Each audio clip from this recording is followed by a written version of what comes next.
Madame, Monsieur, bonjour et bienvenue à vous. Merci de nous rejoindre pour cette émission spéciale, une émission rétrospective qui s'arrêtera sur les faits qui ont marqué 2024. Et oui, l'année touche à sa fin. Hamid Belkacem à mes côtés pour m'accompagner. Bonjour Hamid. Bonjour Nalimal, bonjour à tous.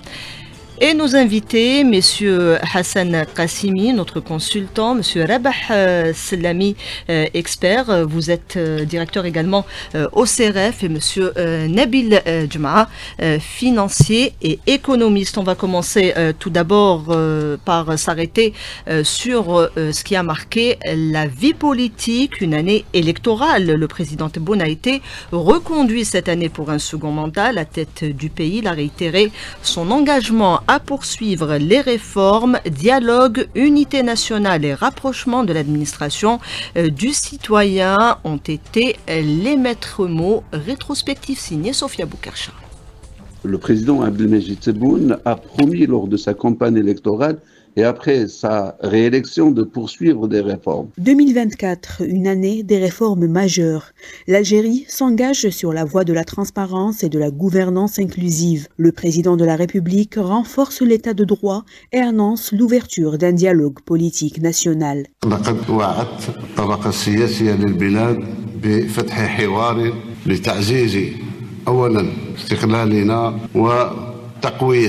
الجبهة الداخلية وسيكون ذلك إن شاء الله بصفة منظمة بحيث سنبدأ أولا بمراجعة قوانين الجماعات المحلية من أين تنطلق السيادة الشعبية في بدايتها باش ننطلق انطلاقة جديدة في إعادة بناء هرم الدولة دولة الحق والقانون وبداية الديمقراطية الحق.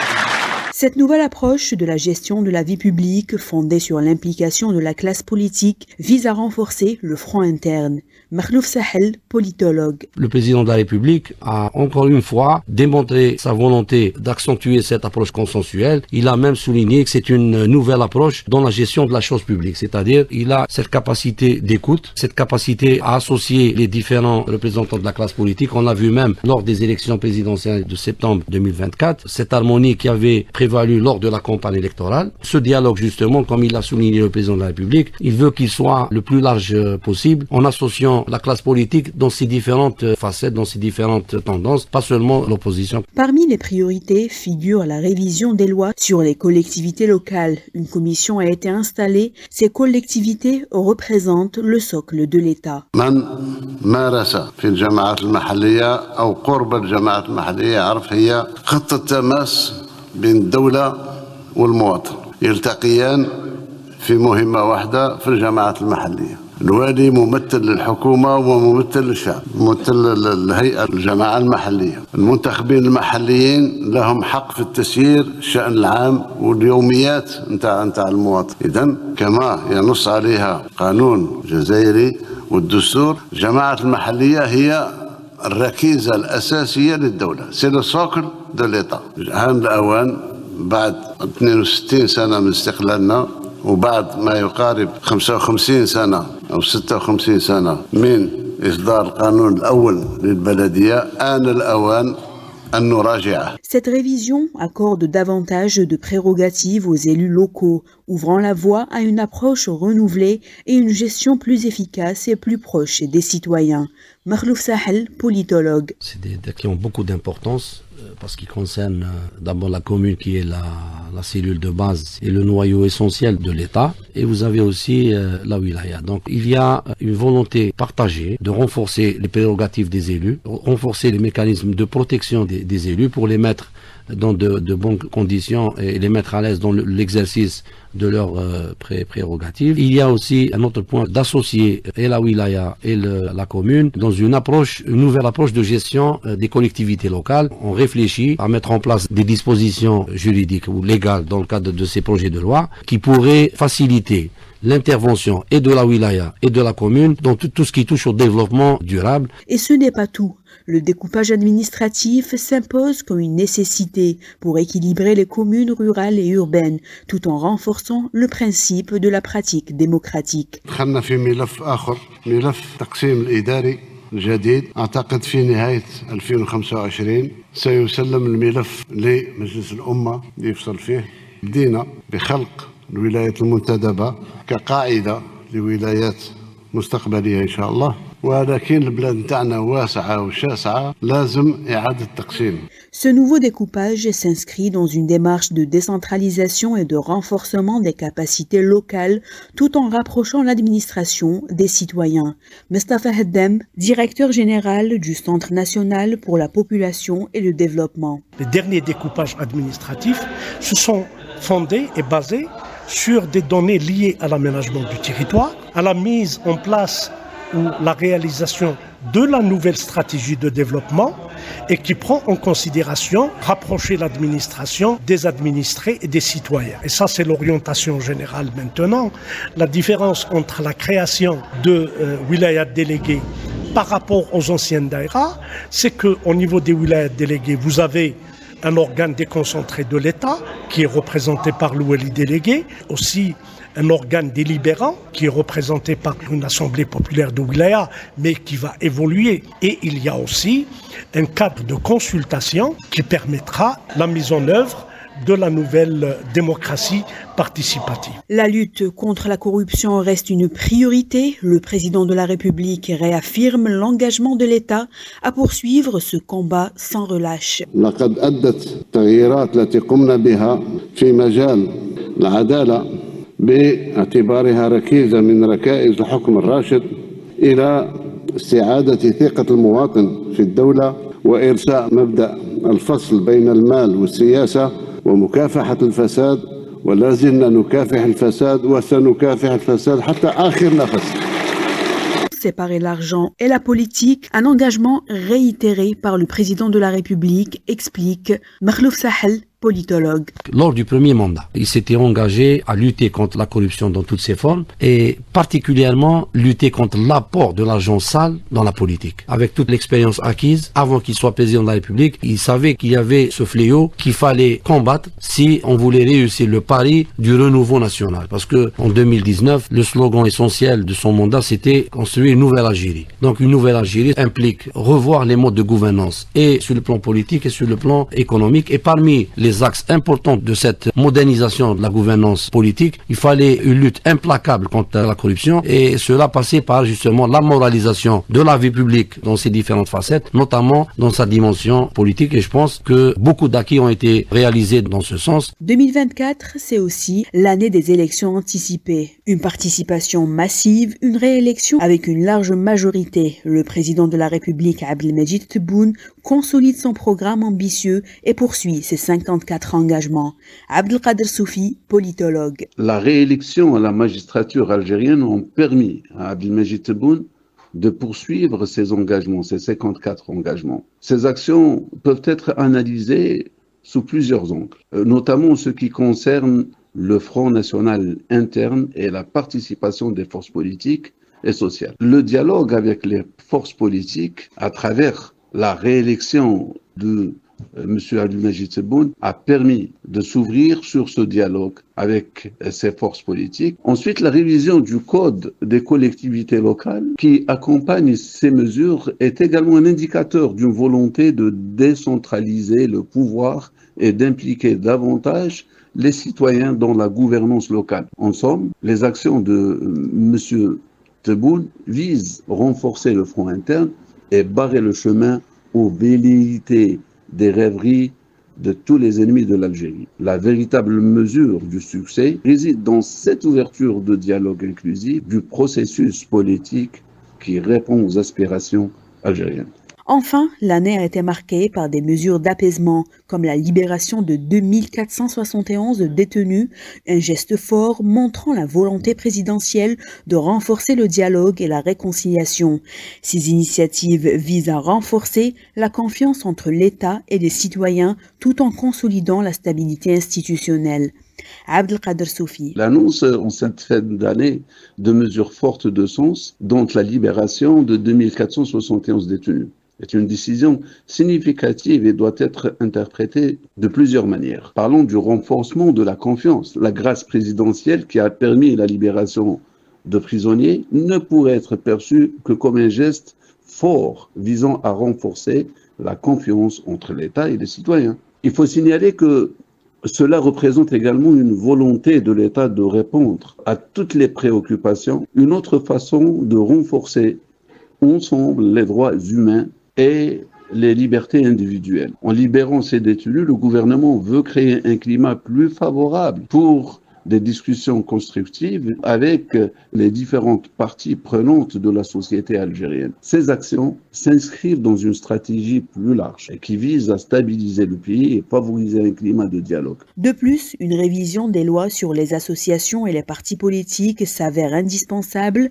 Ces réformes visent à assurer une meilleure régulation des activités politiques et sociales tout en promouvant un engagement citoyen plus actif et responsable dans le processus démocratique.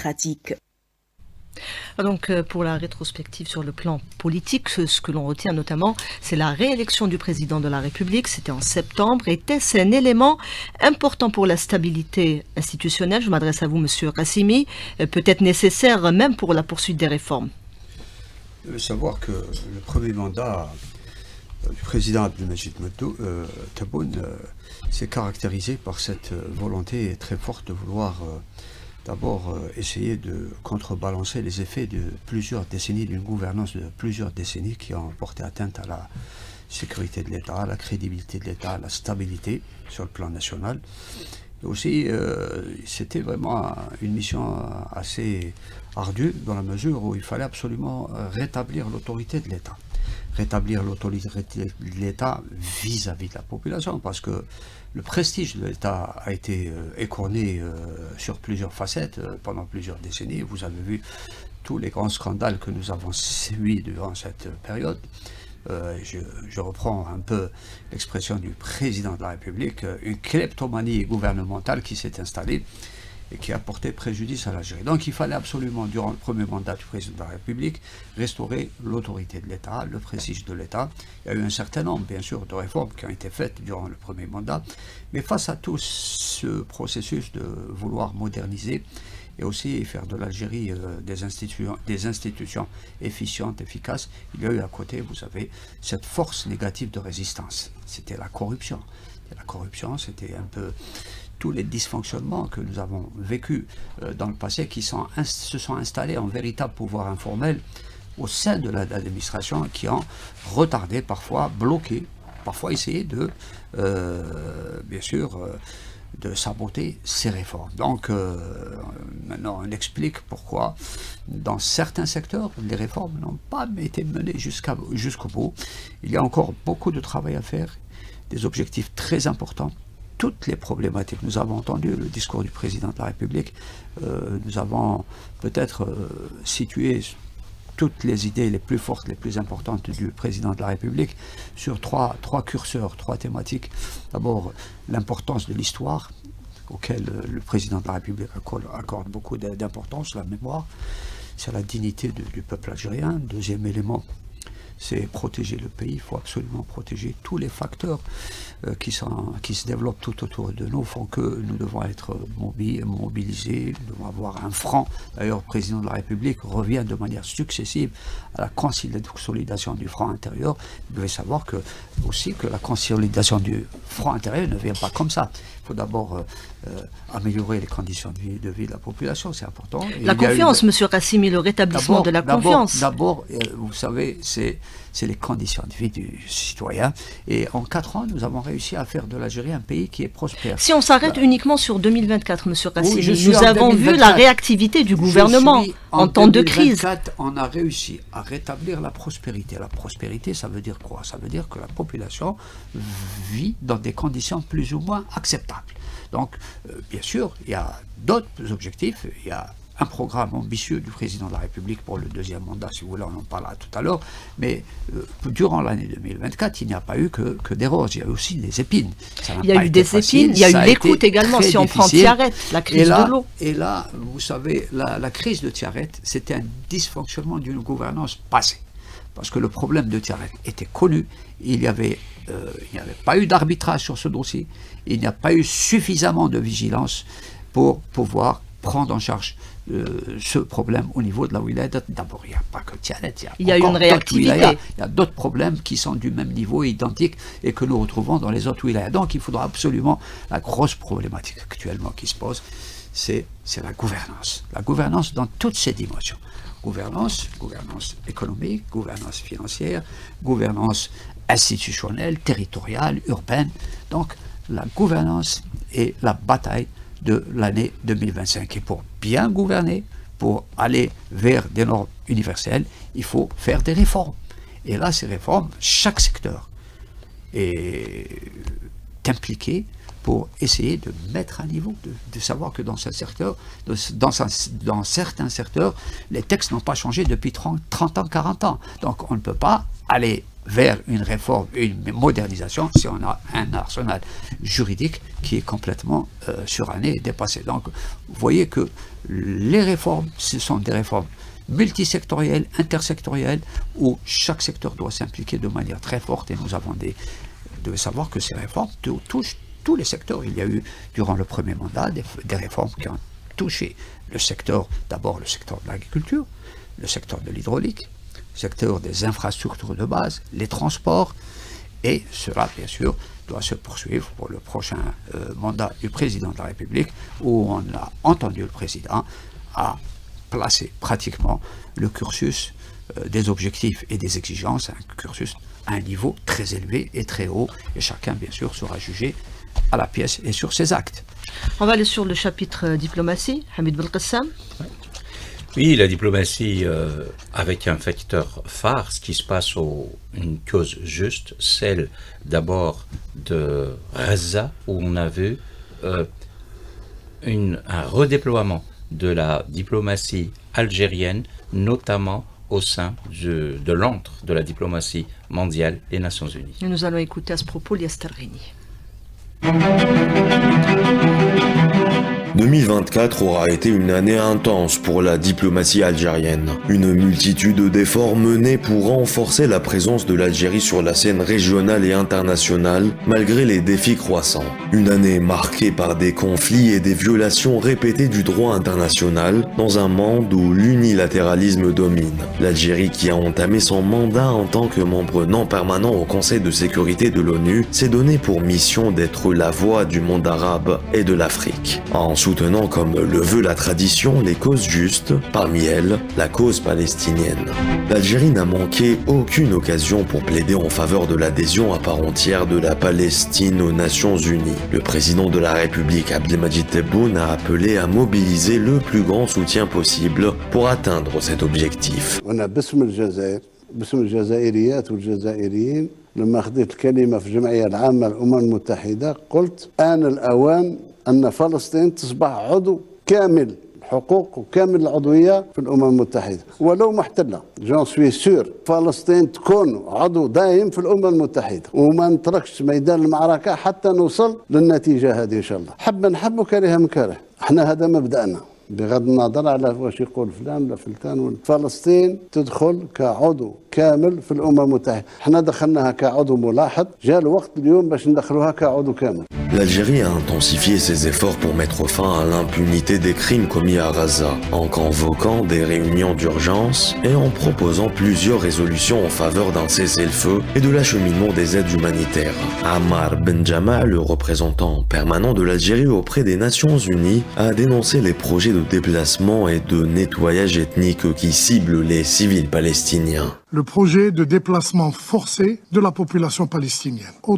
terme de nos échanges, l'on peut conclure qu'il y a un consensus au sein du Conseil de sécurité autour du rejet catégorique de tout projet visant directement ou indirectement le déplacement forcé des Palestiniens de leurs terres. C'est un consensus rare, c'est un consensus précieux qui nous réconcilie avec le multilatéralisme. Ne pourrions-nous pas avancer ensemble sur la base de ce consensus retrouvé au sein du Conseil, même s'il ne concerne qu'une partie de la question palestinienne? Cela aurait, j'en suis certain, une résonance extraordinaire au sein de l'opinion publique dans le monde et surtout dans notre région. Les Nations Unies et le Conseil de sécurité ont besoin de reconquérir leur crédibilité et la confiance dans leur action. La délégation algérienne est disposée à travailler avec tous les collègues au sein du Conseil de sécurité pour avancer dans ce sens. Une autre cause a bénéficié du soutien de l'Algérie, la cause sahraoui. La position algérienne reste constante. Elle se traduit en un soutien au droit des peuples à l'autodétermination, à travers un référendum, comme le stipule le droit international. Qui bloque la mission de la MINURSO, qui, je vous le rappelle, est la mission des Nations Unies pour le référendum au Sahara occidental. Mon pays soutient et continue de soutenir les efforts du secrétaire général des Nations Unies, les efforts de son représentant personnel, M. de Mistura, pour trouver une solution politique à la question du Sahara occidental. Nous ne posons pas de limite à ces efforts, autre que le respect du droit à l'autodétermination. Mon collègue marocain, il n'a que lire la documentation de son pays qui dit qu'ils ne sont en mesure d'accepter une solution que dans le cadre de la souveraineté marocaine. C'est contraire à tout ce que nous faisons aux Nations Unies. Le soutien des causes justes constitue la boussole de la politique étrangère algérienne, conforme à ses principes et compatible avec la légalité internationale. Pierre Galland, le président de la coordination européenne pour la solidarité avec le peuple sahraoui, a qualifié le rôle de l'Algérie cette année de remarquable au sein du Conseil de sécurité en ce qui concerne la défense des droits du peuple palestinien et aussi de ceux du peuple sahraoui. Donc je ne peux que me réjouir de savoir qu'il y a des États aujourd'hui comme l'Algérie qui, au sein du Conseil de sécurité, défendent les droits élémentaires des peuples encore aujourd'hui occupés, colonisés et exploités. Oui, l'Algérie a fait son travail. D'autre part, l'Algérie s'est appliquée à défendre les intérêts du continent africain qui a connu de nombreuses crises, sécuritaires, politiques et économiques notamment. La diplomatie algérienne, représentée par le ministre d'État Ahmed Attaf, a plaidé en faveur de solutions africaines aux problèmes africains, éloignant toute forme d'ingérence étrangère. L'Afrique est notre profondeur stratégique. C'est une évidence. Je n'ai jamais personnellement vécu une situation aussi dégradée. Jamais on avait atteint cette situation où il n'y a absolument pas une seule des 5 régions du continent qui ne soit pas minée par des conflits, des guerres. Je n'ai jamais vu, même du temps de la guerre froide, les interventions extérieures n'étaient pas aussi nombreuses. Interférences extérieures. Vous verrez toujours le facteur entravant, le facteur handicapant de la recherche de solutions politiques, il est toujours du côté des interférences extérieures. C'est ça qui amène l'Algérie à toujours s'opposer, à essayer de mettre des digues en face des interférences étrangères, parce que c'est cela qui complique la recherche de solutions politiques. L'Algérie a également appelé à plusieurs reprises, notamment à Oran, lors du séminaire de haut niveau sur la paix et la sécurité en Afrique, à mettre fin à une injustice historique liée à la représentation africaine au sein du Conseil de sécurité, réclamant 2 sièges permanents et 2 sièges non permanents supplémentaires. Le continent africain est touché également par les fléaux de l'extrémisme et du terrorisme, et selon la diplomatie algérienne, il faut d'abord s'attaquer aux causes de ces fléaux et promouvoir le développement pour avoir la sécurité. Je viens d'un pays qui, pendant une dizaine d'années, a souffert du terrorisme le plus féroce, le plus abject, le plus barbare. Rien ne nous a été épargné, ni les assassinats d'intellectuels, ni les assassinats de femmes et d'enfants, rien du tout. Aujourd'hui, nous nous en sommes sortis. Et quand nous regardons derrière nous, nous avons une vue plus humble de la question du terrorisme international. Pourquoi ? Parce que il y a 70 ans, exactement, les freedom fighters algériens ont été appelés terroristes, alors qu'ils ne demandaient que la liberté. Ils ne demandaient que l'égalité. Ils ne demandaient que l'autodétermination. Mais ils ont été qualifiés de terroristes, y compris ici au sein des Nations Unies. C'est pour cela que je vous recommande, avec mon expérience, j'allais dire avec ma sagesse, de voir les choses sous un angle plus humain. Et dans votre tentative de qualifier le terrorisme, de prendre une définition du terrorisme, posez plus d'interrogations que de certitudes. souvent, pas toujours, souvent, l'acte terroriste est un acte de désespoir. C'est quand toutes les issues ont été fermées. Et quand l'acte terroriste qui se conjugue généralement avec un acte suicidaire, c'est quand une personne, à tort ou à raison, souvent à tort, considère qu'on ne les écoute pas, on ne les entend pas. Et ce que je recommande, en dehors de l'humilité et de l'humanité avec laquelle on doit approcher cette question, c'est d'avoir en tête le contexte particulier de l'acte terroriste, qui doit être condamné, qui doit être poursuivi, qui doit être châtié. Mais si on veut que ça ne se répète pas, il faut absolument que l'on puisse se pencher sur les causes qui ont créé ce sentiment de désespoir. L'Algérie a veillé à promouvoir la coopération régionale sur le plan maghrébin notamment. Face à la paralysie de l'Union du Maghreb arabe, l'Algérie a proposé un bloc régional ouvert à tous pour pouvoir relever ensemble les défis communs.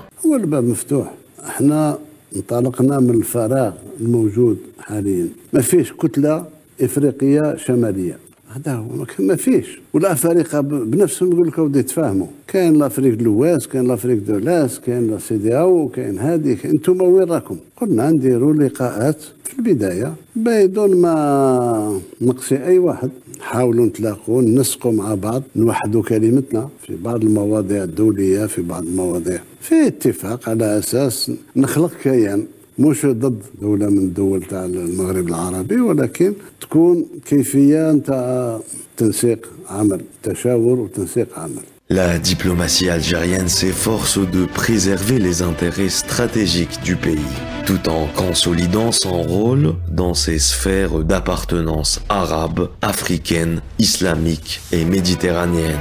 L'Algérie s'engage à défendre les principes de justice et de l'égalité internationale dans un contexte mondial en constante mutation.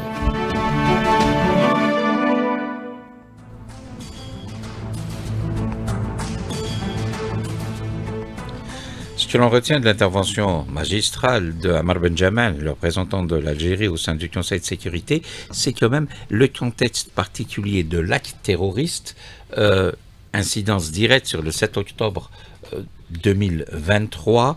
Comment peut-on mettre cette phrase, le contexte particulier de l'acte terroriste, pour toute l'année 2024, M. Qassimi? D'abord, pour parler du terrorisme, il faut connaître ce que c'est que le terrorisme. Nous avons entendu notre ministre des Affaires étrangères en parler, que c'était un acte de désespoir, mais quelle que soit la nature de cet acte, il est condamnable. Quel que soit le motif aussi d'ailleurs. Mais ce qui est malheureux, c'est que sur le plan international et au niveau même des Nations Unies, des organisations internationales, il n'y a pas de consensus en matière de définition du terrorisme. Ça peut être une légitime défense. Les Occidentaux utilisent le terrorisme d'une manière un peu à géométrie variable, et on a vu dans certains pays que des terroristes dont le statut a subitement évolué et sont devenus des personnalités respectables et vice versa. Donc, et là, le terrorisme doit être absolument défini. Nous avons vu le cas de Razab, où l'occupant, le colonialisme défend le principe du droit de se défendre. Or, celui qui occupe, celui qui colonise, ne peut pas prétendre à se défendre. Il est dans une position d'agresseur, une position qui porte atteinte à la sécurité, à la stabilité d'un peuple et d'un territoire. Monsieur Qassimi, nous allons donner la parole à Monsieur Nabil Jma. Vous êtes économiste. Est-ce qu'on pourrait revenir sur l'importance de la diplomatie économique cette fois-ci? Il y a eu beaucoup d'actions également durant 2024. Oui, il y a eu des actions diplomatiques en matière... notamment en matière de commerce extérieur, c'est-à-dire l'Algérie, elle était en retard par rapport à la promulgation et à la promulgation des produits algériens. Parce qu'on n'avait pas, depuis l'indépendance, la diplomatie algérienne n'avait pas de représentation économique et financière et commerciale au niveau des ambassades. Alors que tous les pays développés ont un attaché commercial, un attaché économique et financier. Donc tout ça, c'est important. Nous, on n'avait pas ça, mais le président de la République, pendant son mandat, a demandé à la diplomatie de créer, ils ont même formé des attachés économiques pour promulguer les produits algériens qui n'étaient pas connus sur les marchés internationaux. Et surtout, le plus grand problème, c'était le produit algérien et c'était les moyens de paiement. Parce que les exportateurs algériens avaient des problèmes à recouvrer leurs créances.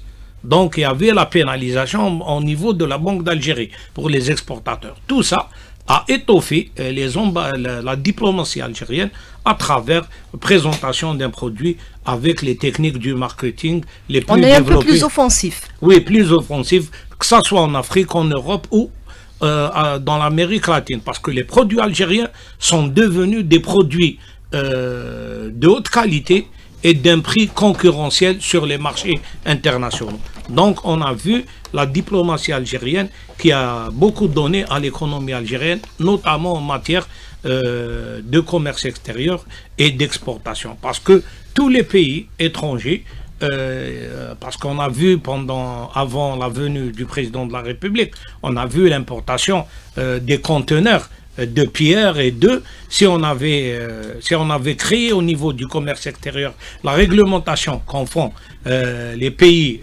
arabes, certains pays arabes et certains pays qui ont peur du commerce extérieur, qu'est-ce qu'ils ont créé? Ils ont créé la facture consulaire. Donc quand on importe un produit, on doit avoir le cachet du consul algérien à l'extérieur. Comme ça, ils ne vont pas envoyer. C'est-à-dire, il y aura un contrôle a priori et a posteriori. Comme ça, ils ne vont pas nous envoyer des pierres ou bien des produits à des prix exorbitants. On a perdu plus de 300 milliards dans le commerce extérieur pendant 2000 à 2014. Donc tout ça, on a donné la main à la diplomatie pour procéder, que ce soit au contrôle a priori et contrôle a posteriori des importations algériennes qui sont arrivées, qui étaient à 60 milliards de dollars. Donc c'était beaucoup d'argent, c'était l'équivalent de l'exportation en pétrole. Donc il fallait, comme a demandé le président, il fallait contrôler au moins la devise algérienne, la balance des paiements, où on envoyait des paiements. On envoyait des paiements pour recevoir des pierres. Donc tout ça a disparu avec la diplomatie de l'économie, c'est-à-dire les représentations économiques. Maintenant, ils peuvent contrôler, surtout quand il s'agit d'importation de produits économiques, de produits, c'est-à-dire très chers pour l'économie algérienne. La diplomatie économique qui va impacter inévitablement l'économie tout court, et il y a eu un certain nombre de décisions tout au long de l'année 2024 en matière d'économie. Des décisions et des actions sur lesquelles revient l'Imbouradoum.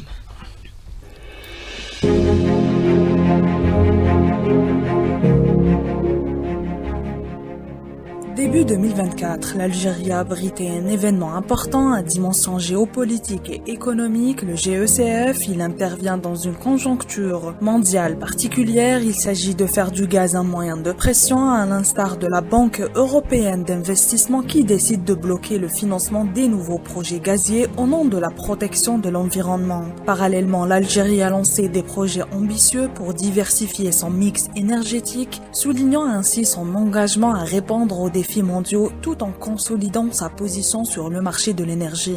Ahmed Ben Saada, politologue. Les pays occidentaux qui sont des grands consommateurs d'énergie, en particulier de gaz, vont essayer de faire de la pression sur ces pays pour éviter qu'ils se développent. Je rappelle que ce forum qui regroupe 12 pays représente quand même 70% des réserves mondiales de gaz. En fait, toute la pensée occidentale, c'est d'affaiblir ce groupe. En affaiblissant ce groupe, ils peuvent avoir une mainmise sur l'énergie. Le forum est jugé réussi par les participants. La déclaration d'Alger couronne les efforts. Les divergences des pays exportateurs membres du forum vont dans le sens de la préservation de leurs acquis ainsi que sur les mécanismes de renforcement de leur production. Brahim Gendouzi, économiste. Le forum des pays exportateurs de gaz naturel qui s'est tenu à Alger en février 2024 a été un succès, aussi bien sur le plan de l'organisation que par rapport aux objectifs assignés au forum des pays exportateurs de gaz, le GECF. la plus large participation des chefs d'État, des premiers ministres et des hauts responsables des pays membres, ont fait le succès de ce 7e sommet du GECF. Parmi les points essentiels, la déclaration d'Alger, on note le rôle important que jouera le gaz à moyen terme dans la transition énergétique. Deuxième point essentiel,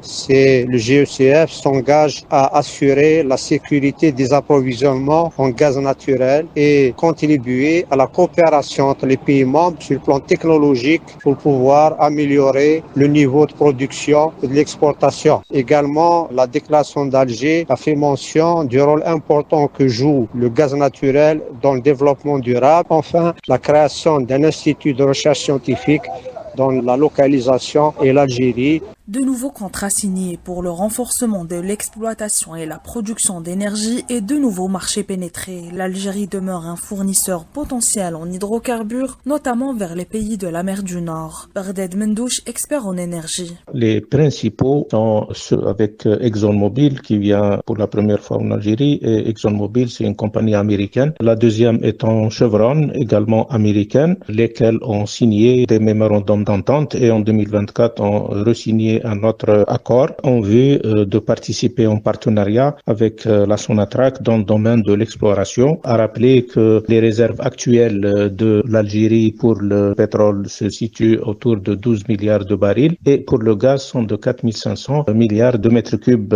en place. Dans le domaine de la production, ces accords visent également à augmenter la production dans des champs déjà existants ou dans de petits champs à des rentabilités faibles. En matière d'export pour l'année 2024, il y a lieu de signaler que l'Algérie demeure toujours premier fournisseur de gaz pour l'Espagne. L'Algérie demeure toujours le premier pays exportateur dans le monde arabe par gazoduc, principalement vers l'Europe à travers le gazoduc Est Enrico Mattei et le Medgaz qui est sous la Méditerranée et qui alimente l'Espagne et le Portugal. 2024 a été aussi une année où il y a eu de nouveaux marchés, la République tchèque, la Croatie, l'Inde, le Brésil et la côte ouest des États-Unis. 2024 a été marqué aussi par une décision importante dans le cadre des réformes financières. Une première en Algérie, l'ouverture du capital du CPA qui sera suivie par celui de la BDL. Il s'agit de diversifier les instruments financiers et redynamiser le marché boursier. Yazid Bouznada, président de la COSOB.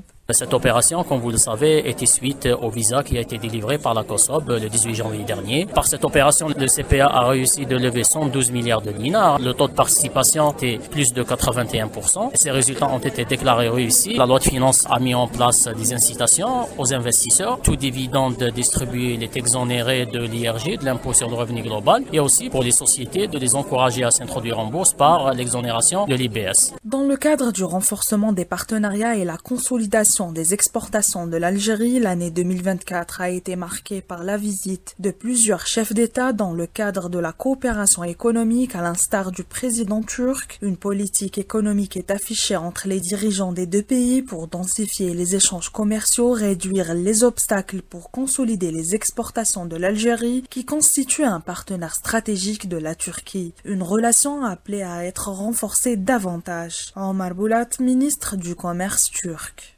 Nous avons des potentialités et des opportunités pour atteindre le chiffre de 10 milliards de dollars d'échanges commerciaux. L'Algérie, c'est notre deuxième partenaire. Et avec l'augmentation de ces échanges, elle va devenir notre premier partenaire en Afrique. L'Algérie, la Tunisie et la Libye ont signé en 2024 un accord portant sur la mise en place de mécanismes de concertation sur la gestion des eaux souterraines communes dans le Sahara septentrional. Pour redynamiser les économies des parties concernées, les dirigeants de ces pays ont démontré leur détermination à conforter la sécurité, la stabilité et de raffermir la complémentarité économique dans les trois pays et toute la région. Il a été question aussi de créer prochainement un conseil de partenariat entre organisations patronales des trois pays, d'accélérer la réalisation de zones de libre-échange et l'édification de zones industrielles dans les régions frontalières. Abdelkader Mchdel, économiste. Les eaux souterraines qui n'ont pas été exploitées jusque-là vont voir une intervention publique des trois pays dans le cadre de l'utilisation en commun et de l'exploitation de ces eaux souterraines au profit surtout de l'irrigation des exploitations exploitations agricoles des trois pays et bien sûr de l'utilisation de cette eau pour approvisionner les populations de la région. Cette action en soi va permettre une garantie de la stabilisation de la région. C'est à partir de là, il faut faire des calculs en relation avec ce qui est attendu, avec l'utilisation de l'irrigation par exemple dans le domaine agricole. Cette opération va permettre une meilleure productivité dans la région. Ça veut dire que les rentrées des populations vont augmenter et le niveau de vie aussi. L'adhésion effective de l'Algérie à la ZLECAf s'est faite en novembre dernier, ce qui va contribuer à la dynamisation de l'interaction économique africaine et à la promotion de la production nationale. Nabil Djma, économiste. Le 1er novembre 2024, l'Algérie a officiellement intégré la zone de libre-échange continentale africaine, une étape significative dans sa stratégie de diversification économique. Cette adhésion essentielle permet à l'Algérie d'accéder au marché continental, offrant ainsi des opportunités substantielles de plus de 1,3 milliard de consommateurs, offrant ainsi des opportunités pour diversifier ses exportations au-delà des hydrocarbures. Les secteurs ciblés incluent l'agriculture, les produits pharmaceutiques et les équipements de construction. L'intégration de la ZLECAf vise également à renforcer le commerce intra-africain, à améliorer les infrastructures de transport et à stimuler l'emploi des projets tels que la ligne ferroviaire Algérie-Mali et la route transaérienne Alger-Lagos pour faciliter les échanges commerciaux avec les pays voisins. Plus de 10 000 projets d'investissement enregistrés au niveau de l'API en 2024, dont le coût financier est de 4 340 milliards de dinars. Selon Omar Kesh, directeur général de l'Agence algérienne de promotion de l'investissement, pour atteindre l'objectif des 20 000 projets d'investissement, il est essentiel de simplifier les démarches et d'accompagner les acteurs économiques. L'atteinte de ces objectifs est tributaire de certaines conditions. Parmi ces conditions, c'est continuer à simplifier les procédures et de consacrer un véritable guichet unique, là où l'opérateur peut accomplir toutes les procédures et avoir toutes les autorisations. On s'est mis d'accord sur la nécessité de renforcer le portefeuille en foncier économique destiné à l'investissement, le portefeuille de l'API, de mettre à la disposition de l'API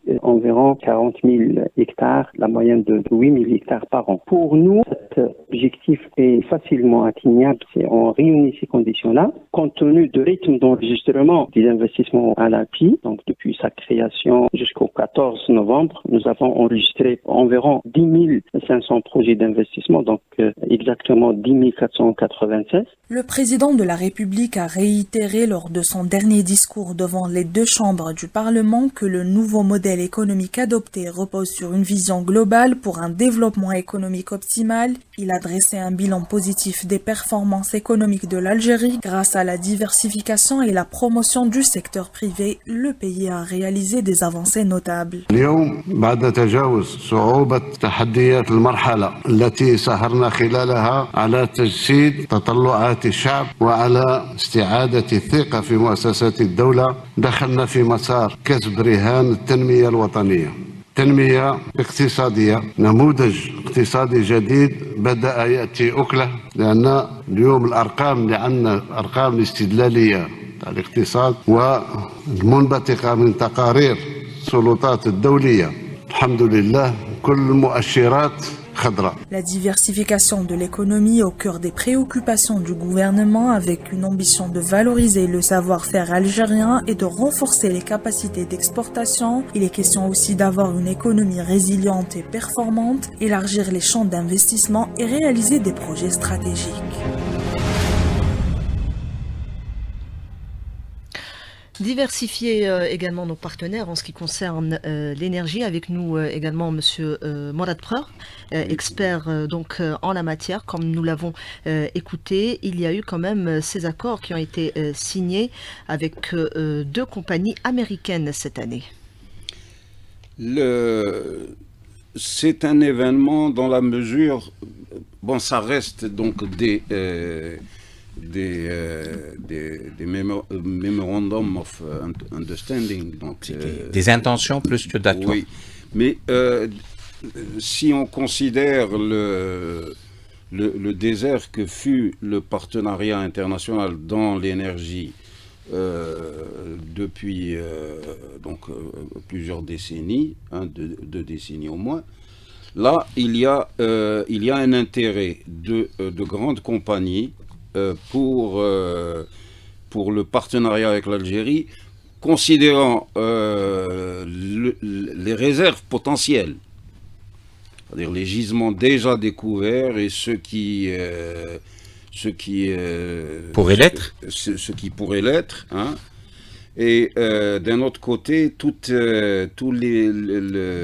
l'écosystème industriel et technologique qui entoure l'énergie en Algérie et qui est un écosystème qui rassure les compagnies, mais qui doit être renforcé encore, qui doit être modernisé encore. D'accord, donc l'Algérie s'ajoute à cet écosystème aujourd'hui. De plus en plus, les universités, les centres de recherche dans les renouvelables, dans le... Justement, si on doit comparer et dire que le moteur de l'économie en Algérie, c'est le gaz, comment hybrider ce moteur pour lui permettre d'un côté d'avoir d'autres clients et hybrider aussi ce moteur pour l'amener vers d'autres sources d'énergie, que ce soit dans le conventionnel, non conventionnel, mais surtout le renouvelable, le solaire, mais aussi l'hydrogène vert. Merci pour cette excellente question qui me donne beaucoup de matière à dire. En effet, l'Algérie représente un potentiel. D'abord, en haut du tableau, on mettrait l'ensoleillement exceptionnel de l'Algérie, 3500 heures d'ensoleillement sur 86% du territoire national, en moyenne 2500-2600 heures sur le nord, donc les hauts plateaux et le nord, 2000 kWh par kilomètre carré par an en Algérie. Donc l'Algérie présente déjà un potentiel énorme. Dans la mesure où elle a aussi le gaz, comme vous le soulignez très bien. Donc il est possible de construire une chaîne de centrales hybrides solaire-gaz et donc maîtriser le coût du renouvelable, qui est le coût est aujourd'hui un facteur discriminant. Maintenant, j'ai apprécié votre question parce que en fait, tout l'intérêt du gaz, tout l'intérêt de l'énergie, pour nous, c'est qu'elle soit une locomotive pour l'économie nationale, pas seulement une source de devises pour financer le développement. Et on a vu que par le passé, la prospérité pétrolière a plutôt inhibé le système productif national qui était concurrencé et qui reste encore un peu concurrencé par les produits étrangers. De telle sorte, le président l'a mentionné, on est arrivé à 3%, l'industrie, 3 à 5% du PIB, autant dire qu'on n'a pas d'industrie. Donc faire de l'industrie un moteur, une locomotive, faire de l'énergie, pardon, une locomotive avec effet de rayonnement et sur l'industrie, sur la recherche, sur l'agriculture aussi. C'est-à-dire, c'est un cercle vertueux. Nous étions dans un cercle vicieux, exportateur d'énergie, donc et importateur de produits manufacturés et produits agricoles. Donc là, moi je vois trois grandes questions qui sont en train que l'année 2024 a commencé à prendre en compte et à concrétiser en Algérie. D'abord, développer la résilience de l'Algérie dans une économie mondiale qui est fortement turbulente et qui est en crise. La crise de 2008 n'a pas encore été résorbée. Elle a été aggravée par la crise du Covid et bon, maintenant la Chine, qui était la locomotive de l'économie mondiale, elle court derrière une croissance de 4,7%. Le gouvernement chinois est obligé d'oxygéner son économie en baissant les taux d'intérêt, les réserves obligatoires, etc. Les États-Unis sont encore, selon mes analyses, sur un mirage. et avec beaucoup d'incertitudes avec la nouvelle administration. Donc l'Europe est en perdition, totalement. C'est-à-dire on prévoit, dans le meilleur des cas, une croissance de 0,8% pour la zone euro, avec une perspective de récession. La France va encore être dégradée par Moody's, etc. Donc on n'est pas seul, on est dans un environnement turbulent. Et donc la résilience de l'économie ne peut pas se construire seulement sur les exportations d'hydrocarbures. Et justement, deuxièmement, oui, allez-y. Bon, allez-y. Non, cette résilience, le chemin de la résilience. Donc, pour moi, le grand axe qui a été amorcé par et les deux axes vont converger. Donc, et c'est cette résilience, cet objectif de résilience. Donc, deuxièmement, c'est la digitalisation qui commence,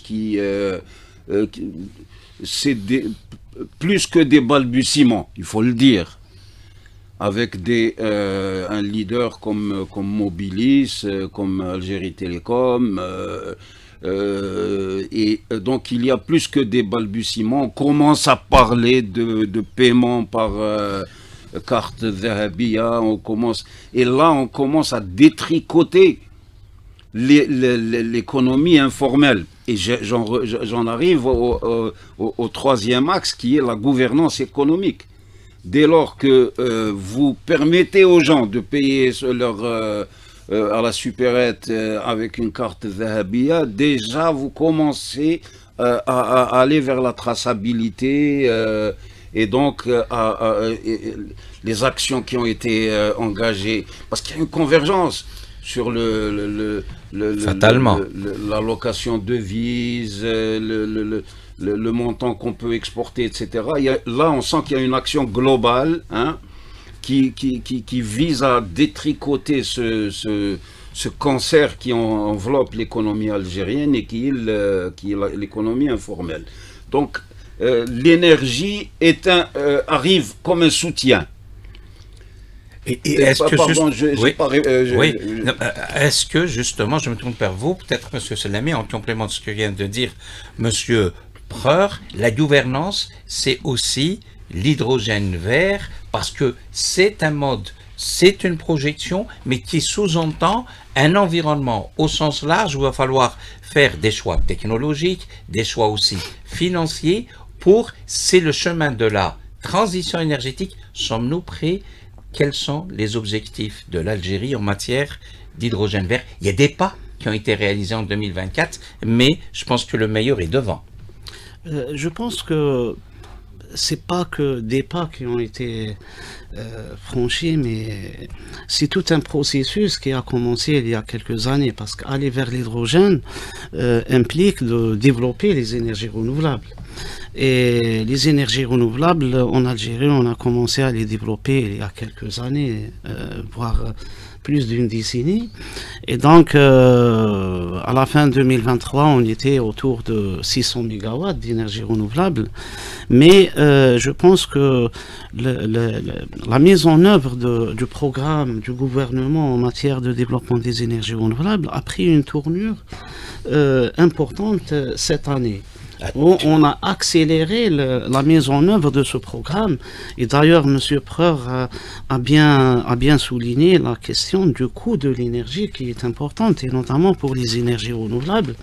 Et donc le passage à une vitesse supérieure dans la mise en œuvre du programme des énergies renouvelables va nous permettre déjà d'avancer en matière d'intégration des énergies renouvelables, parce qu'on était autour de 2% en matière de part des énergies renouvelables dans la production de l'électricité. On va passer à 4000 MW. À 4000 MW, donc on va franchir les 15% de part de... c'est un pas de géant. 1000 MW, Solar 1000, Solar 2000 et les 1000 MW d'éolien. Et cela sera atteint très prochainement et très rapidement. Maintenant, par rapport à l'hydrogène, qui est un complément en matière de transition énergétique, pour les énergies renouvelables. Donc il va venir pour soutenir déjà les énergies renouvelables, parce que comme tout le monde sait, les énergies renouvelables sont c'est une source intermittente, variable, qui n'est pas disponible tout le temps, et donc on a besoin d'un autre élément déjà pour stocker de cette énergie au moment où on a un surplus de production, et aussi pour répondre aux besoins de certains secteurs, parce que, comme vous le savez, la tendance à l'avenir va vers l'électrification des secteurs pour décarboner, pour pouvoir décarboner, mais il y a des secteurs qui sont déjà très énergivores et qui ne demandent pas de l'électricité, mais de la chaleur à des températures élevées. Vous pensez particulièrement au secteur de la sidérurgie et de la cimenterie, des cimenteries. Tout à fait, le secteur de l'industrie du verre, de l'aluminium, c'est des secteurs qui demandent de la chaleur à de très fortes températures, et donc l'hydrogène est la solution idéale pour décarboner ces secteurs. C'est une option pour l'Algérie, pour vous, Monsieur Preur, le fait d'aller vers l'hydrogène, qui est une énergie du futur, mais qui va s'asseoir et se positionner par ce qui a été fait en amont, à savoir un fabuleux réseau de canalisation dont l'Algérie est très fière et qui dessert l'ensemble du territoire national, y compris à l'export. Bon, vous connaissez mes thèses. Pour moi, l'Algérie doit être un acteur et non plus une source d'énergie. Donc c'est par le génie des industriels, des universitaires, des énergéticiens algériens que nous allons imposer la puissance de l'État algérien dans la scène internationale. Et sa vision. Et sa vision. Donc pour moi c'est indiscutable, et la prospérité de notre peuple. Maintenant, je suis contre les effets de mode. Excusez-moi, je suis un expert, je le dis, j'assume ce que... l'hydrogène c'est H2O, c'est-à-dire que, nous sommes dans une situation de stress hydrique. 300 mètres cubes par habitant par an, le stress hydrique c'est 1000 mètres cubes par habitant par an. Donc il faut regarder de près. L'hydrogène est une excellente solution pour le stockage de l'énergie verte.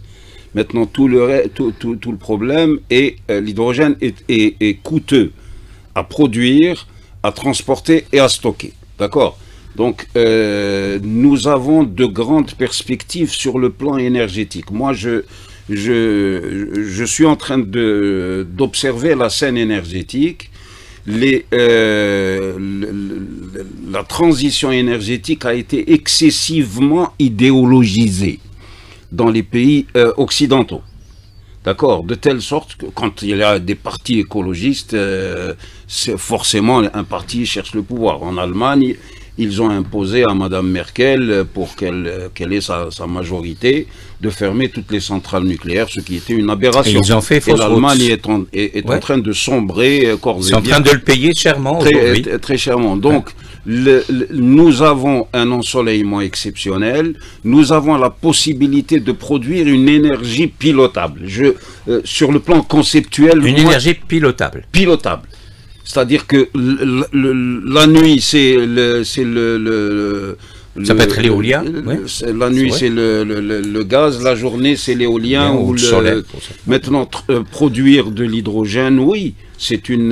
Mais permettez-moi de peut-être préciser pour nos auditeurs, vous qui êtes experts et M. Sellamé aussi, il y a différents types d'hydrogène, différentes sources. Vous avez le bleu, le vert, le jaune et même le gris. Est-ce qu'on peut départager le spectre couleur de l'hydrogène?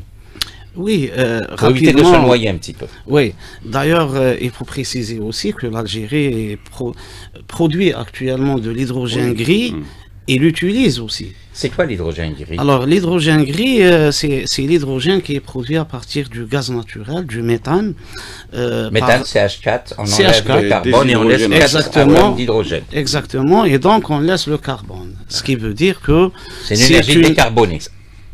pas décarbonée, mais au contraire, elle est carbonée. Parce qu'on produit beaucoup de carbone lorsqu'on veut produire de l'hydrogène gris à partir du gaz naturel. Pour le rendre bleu, il faut capter ce carbone. Il faut le séquestrer. Le séquestrer, bien sûr. Donc, il ne faut pas les mettre dans l'environnement, dans l'atmosphère. Et là, donc, on est dans la situation d'un hydrogène bleu où les émissions de sa production sont donc diminuées. Maintenant, si on passe à l'hydrogène vert, c'est l'hydrogène pratiquement le plus propre. Parce qu'on utilise les énergies renouvelables qui sont relativement très propres pour casser la molécule d'eau et produire donc de l'hydrogène vert et de l'oxygène. Et d'ailleurs, dans les objectifs de la décarbonation des activités, on compte énormément sur ces deux couleurs, l'hydrogène vert et l'hydrogène bleu. Et d'ailleurs, tous les scénarios de décarbonation qui ont été produits et projetés à l'horizon 2050 envisagent donc des quantités importantes d'hydrogène vert, environ en moyenne quelque chose comme 400 à 500 millions de tonnes d'hydrogène vert. Et dans certains scénarios, on trouve pratiquement la quantité équivalente en hydrogène bleu. Et donc, maintenant, pour l'Algérie, par exemple, on a le potentiel, un énorme potentiel pour aller vers les deux types d'hydrogène. Le vert et le bleu. Le vert et le bleu, mais il faudrait aussi passer par d'autres analyses et d'autres études pour voir, pour affiner les modèles économiques. Non seulement ça, mais pour prendre en compte aussi notre potentiel en gaz naturel et bien sûr voir les meilleures opportunités, même en matière de coût, sur le plan technologique aussi, parce que produire de l'hydrogène bleu aussi nécessite une maîtrise technologique assez avancée. On a besoin aussi de cette énergie pour tout le secteur de l'habitat parce qu'il s'agit de construire à l'avenir pratiquement 2 millions de logements. Le logement, c'est aussi de la sidérurgie à travers le rang en béton, mais c'est aussi du ciment et les deux demandent de l'énergie, Monsieur Preur. Comment arriver à cette équation, produire proprement, avoir du rang en béton et du ciment pour le secteur de l'habitat? Justement, je suis optimiste en rentrant dans cette émission. Je suis rentré avant-hier d'un voyage au Sahara. Et j'ai rencontré notamment des jeunes entrepreneurs qui ont lancé des plantations à l'oued et sur ma route, j'ai vu ce qui restait du barrage vert. Quand j'étais au service national, j'ai travaillé sur ce projet qui était lancé par l'armée. Donc déjà, l'une des grandes décisions qui a été prise dans cette année 2024, c'est la relance du barrage vert. C'est la relance du barrage vert et c'est l'encouragement pour moi de ces jeunes entrepreneurs qui se lancent, mais c'est extraordinaire, dans l'agriculture. Hein. Nous avons vu donc là, c'est des puits de carbone. Ouais. Et c'est le pétrole vert du futur. Et c'est des puits de carbone. Maintenant, d'un autre côté, lorsque vous voyez la consommation d'énergie nationale, la courbe, et je vous dis, je rentre du Sahara, je ne comprenais pas comment on a abandonné la construction en terre crue, Galeb ou la Taube, hein, pour la construction avec le parpaing, hein, et ensuite, comme vous venez de le dire, on transporte du rang à béton, on transporte du ciment jusqu'au sud, on construit des bureaux et des appartements et des villas, etc. Et ensuite, on transporte des climatiseurs pour faire tourner tout ça. Alors que avec la construction en terre crue, donc le plus grand gisement déjà en Algérie, c'est l'économie d'énergie. C'est-à-dire notre efficacité énergétique, il faut le savoir, il faut que les gens le sachent. Elle est 2 fois supérieure à celle de l'OCDE, à la France, à l'Italie, à l'Espagne, aux États-Unis. L'efficacité... Notamment dans le secteur de l'habitat, oui. Monsieur Preur, où 47% de l'énergie est réservée au secteur de l'habitat. L'industrie, c'est seulement 20%, c'est ce qui est... Il va falloir équilibrer, notamment... Donc, il faut regarder ça de près. À mon avis, c'est le plus grand gisement que l'on peut... c'est les économies d'énergie. Déjà... construire avec des matériaux, reproduire, prolonger le génie ancestral en matière de construction. D'autant plus que le génie ancestral dont vous parlez, M. Preur, l'architecture bioclimatique est née chez nous, notamment à Bayet, dans les ressorts. Et je suis l'auteur d'une formule qui a été reprise, c'est l'Algérie est une pile électrique à ciel ouvert. Exact. Ça, on doit le retenir. Et on a besoin aussi de pile électrique. Maintenant, les hydrocarbures doivent venir en appoint. Ouais. Ils doivent venir pour soutenir cet élan à travers les renouvelables, hein. C'est à mon avis très important. J'ai entendu parler de lithium, mais moi je préfère que l'on parle de silicium. Nous avons des réserves de silice. Oui, mais les deux ne sont pas incompatibles, hein, monsieur Preur, hein. L'un n'empêche pas l'autre. La silice pour produire les panneaux photovoltaïques et le lithium pour produire les batteries nécessaires lithium, au stockage des panneaux photovoltaïques. Ou lithium, donc, voilà. Mais le silice, la Silicon Valley, c'est la vallée du silicium. Le silice vous fait rentrer aussi dans la filière... des semi-conducteurs. Inch'Allah, le Hogar sera le sommet du lithium, et on est obligé de passer à un autre secteur Justement, en attendant, l'habitat. Exact. On va revenir sur ce qui a été réalisé en 2024, essentiellement avec Ibtihal Addoun.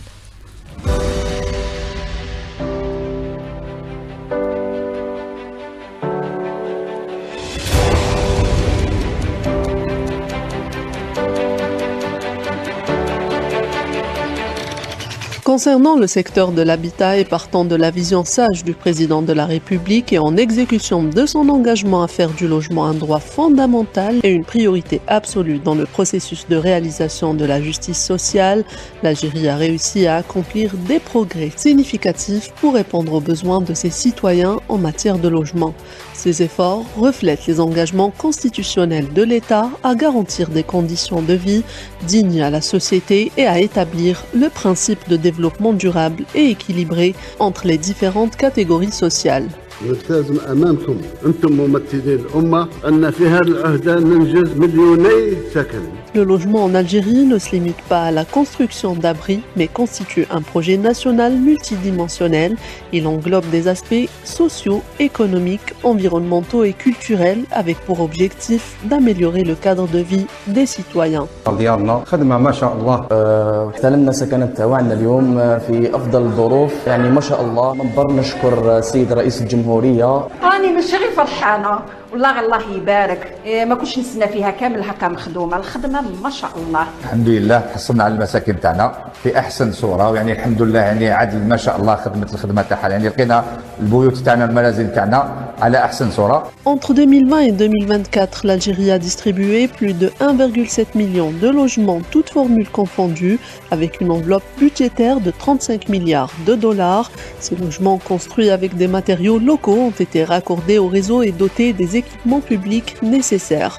En 2024, le secteur a atteint un record en distribuant plus de 449 000 logements à travers tout le pays, démontrant une dynamique croissante dans la réalisation des objectifs.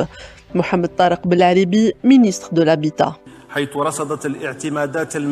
Un budget de 35 milliards de dollars a été alloué à cette réalisation dans le cadre de la modernisation des villes, contribuant directement à réduire le taux d'occupation des logements qui est passé de 4,45 en 2019 à 4,18 cette année. Un indicateur de bien-être, les bénéficiaires ont également pu devenir propriétaires de leur logement.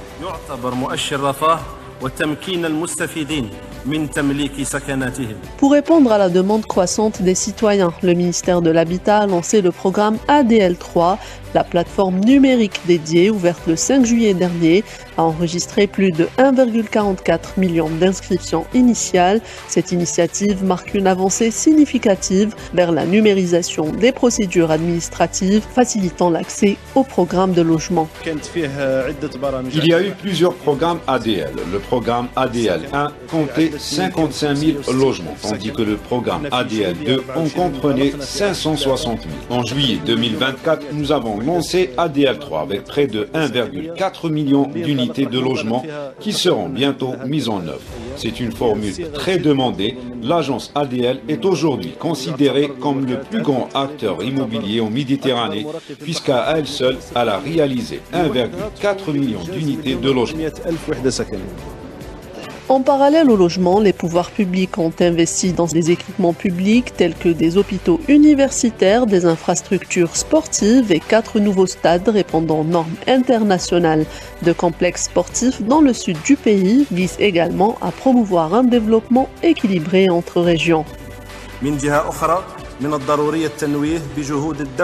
Des efforts ont été consacrés, notamment à la réalisation de grandes infrastructures sportives, notamment 4 stades récemment livrés, dont 3 de 40 000 places et 1 de 50 000 places, répondant aux normes internationales.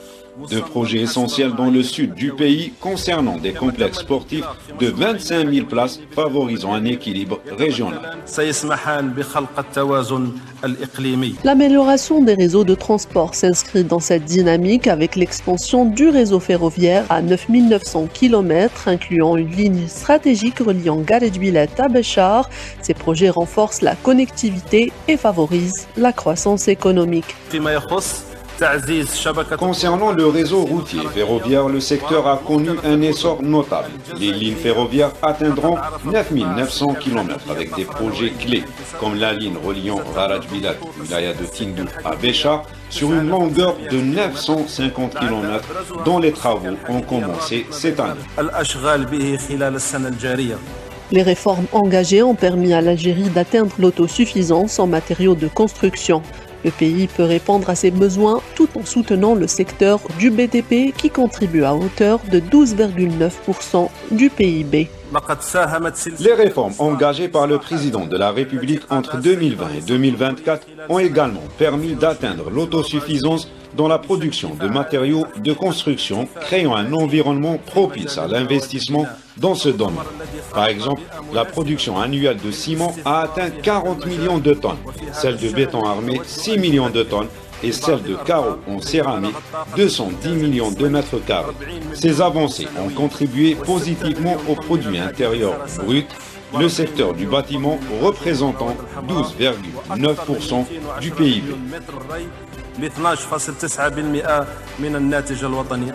Un programme ambitieux pour la période 2024-2029 a été lancé visant la construction de 2 millions de logements et la création de 45 pôles urbains modernes répartis sur 37 wilayas.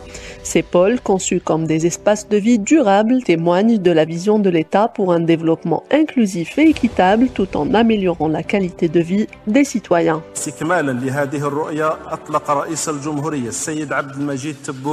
Dans le prolongement de cette vision, le président a lancé un programme ambitieux pour le quinquennat 2024-2029, visant à construire 2 millions de nouveaux logements de différentes formules pour répondre aux besoins des citoyens et réaliser la justice sociale. Ce programme inclut également la création de nouveaux pôles urbains modernes et durables, combinant innovation, infrastructures contemporaines et respect de l'environnement.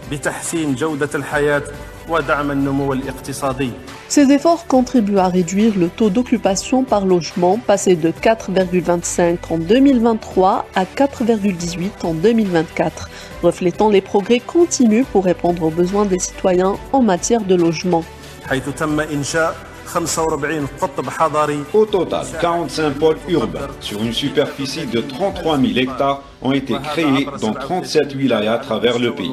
Ces pôles ne sont pas de simples projets de logement, mais des systèmes urbains complets, offrant des services de qualité et des espaces de vie modernes, illustrant l'engagement de l'État à améliorer la qualité de vie et à soutenir la croissance économique.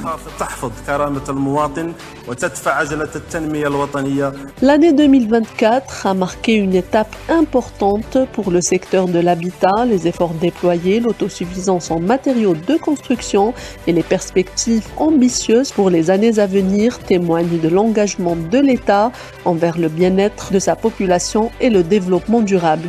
Avec des programmes équitables et des politiques cohérentes, l'Algérie se positionne comme un modèle de développement socio-économique contribuant à améliorer les conditions de vie des citoyens tout en préparant un avenir prospère et durable pour tous. Émission en rétrospective sur Alger Chaîne 3 en ce dernier jour de l'année 2024. L'Algérie doit s'appuyer sur un nouveau modèle économique. Le président de la République l'a réitéré en une nouvelle fois en cette fin d'année. Monsieur Nabil Jemaah, sur quel pilier devrait s'appuyer ce modèle ? Ce modèle économique algérien doit s'appuyer essentiellement sur une économie monétaire développée, parce qu'on a laissé pendant 20 ans l'économie monétaire, on gérait administrativement les finances et l'économie monétaire algérienne. Aujourd'hui, ce n'est plus le cas.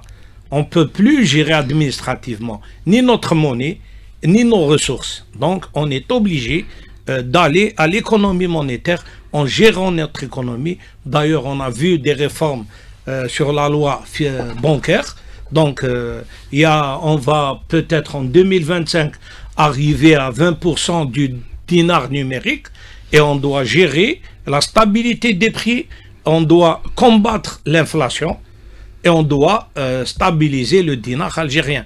Parce que l'Algérie a signé une convention en 2005, en 85, une convention où le dinar était flottant par rapport aux autres monnaies. Et il y avait des fondements du dinar. Le dinar est basé sur 4 fondements, qui est le prix du baril algérien, la balance commerciale, les réserves en devises et la compétitivité de l'économie algérienne par rapport aux autres monnaies. Malgré dans les années 2005, 2006 jusqu'à 2014, tous ces voyants étaient au vert. Il fallait que le dinar soit stable. Alors on l'a dévalué en nous disant que pour augmenter les exportations, c'était une erreur. Maintenant, alhamdoulilah, avec la venue du président de la République, le dinar dernièrement, par rapport aux monnaies étrangères, il s'est stabilisé à une augmentation de 1,2.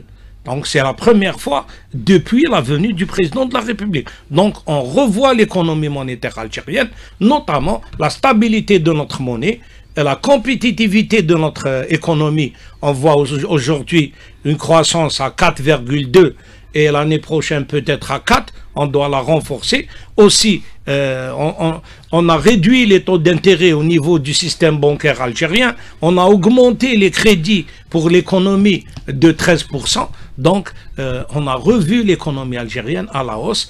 Comme ça, il y aura une vision plus claire, plus stable et plus soutenue, surtout avec les 54 points que le président a exigé, notamment pour réduire les dépenses non rentables. C'est-à-dire, avant, on investissait des montants colossaux et sans rentabilité. Aujourd'hui, il y a le facteur, il y a le Conseil de la monnaie et du crédit, donc pour gérer l'économie monétaire, donc notamment la stabilité des prix et la stabilité de la monnaie algérienne et la compétitivité de l'économie algérienne à travers les investissements et à travers les financements. Diversification également. Ah oui, la diversification, oui, transformation structurelle. On a vu la transformation structurelle de l'économie algérienne.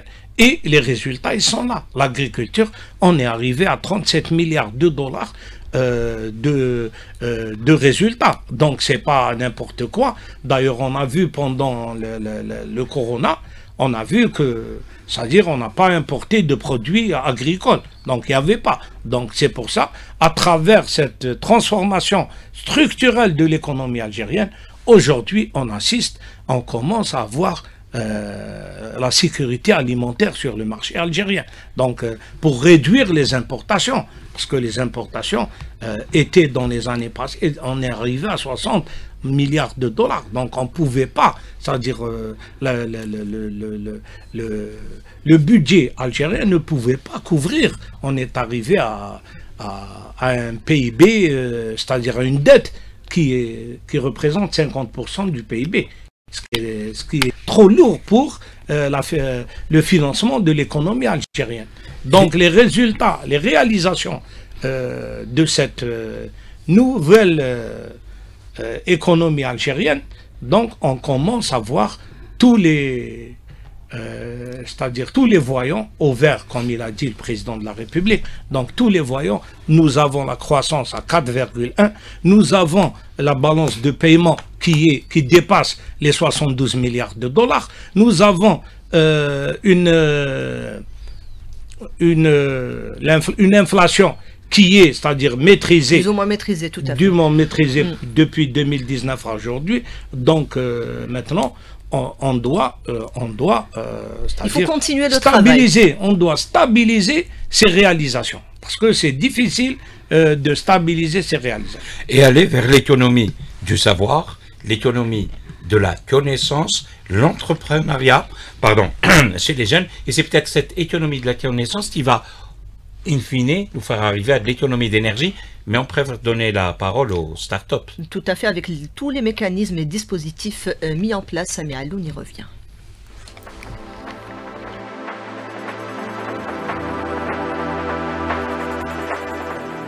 Une année 2024 qui s'achève également sous le signe de l'innovation, de la créativité et d'une jeunesse qui aspire à travers les modèles de petites entreprises, de moyennes ou de start-up à visualiser un projet, ainsi que son impact sur la vie socio-économique locale ou nationale, le besoin exprimé dans tel ou tel secteur. En bref, les possibilités sont infinies lorsqu'il s'agit de trouver des solutions à des problématiques qui entravent ou qui rendent la croissance et le développement difficiles.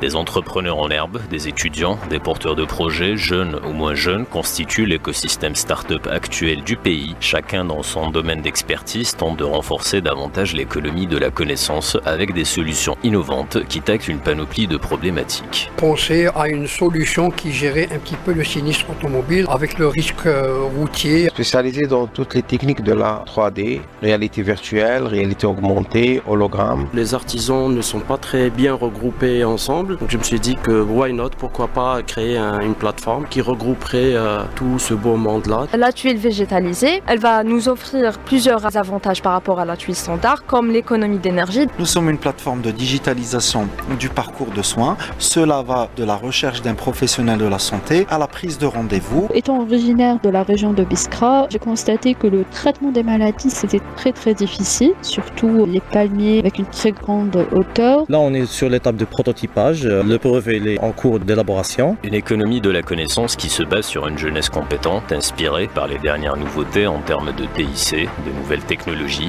La même jeunesse qui a, tout au long de l'année 2024, gagné de nombreux prix pour l'Algérie, des distinctions lors des compétitions à l'international, en Chine, en Corée du Sud, aux États-Unis. Ils sont le drapeau algérien dans de nombreuses villes, dans les 4 coins du monde. Moussa Boubacar, recteur de l'université d'Ilizi. Nous sommes très fiers au sein du centre universitaire d'Ilizi du succès du docteur Rim Ghasmi, maître de conférence au centre universitaire d'Ilizi spécialisé en informatique. Le projet qui a remporté le prix consistait à trouver une solution pour une problématique connue de la région d'Ilizi. Elle a créé un collier réfléchissant la lumière qui émet des signaux pour faciliter la visibilité des chameaux pour les conducteurs, ce qui permet à la fois de réduire les accidents et de préserver cette précieuse richesse animale, surtout pendant la nuit. Des mécanismes mis en place à l'instar de un diplôme, une start-up qui encourage les entrepreneurs en herbe à se lancer. Pas moins de 50 000 étudiants suivent de près les formations et accompagnements proposés au sein des centres de développement de l'entrepreneuriat, des structures mises en place dans plus de 100 universités du pays pour orienter les étudiants et porteurs de projets sur les meilleures façons de progresser pour l'élaboration de leurs prototypes.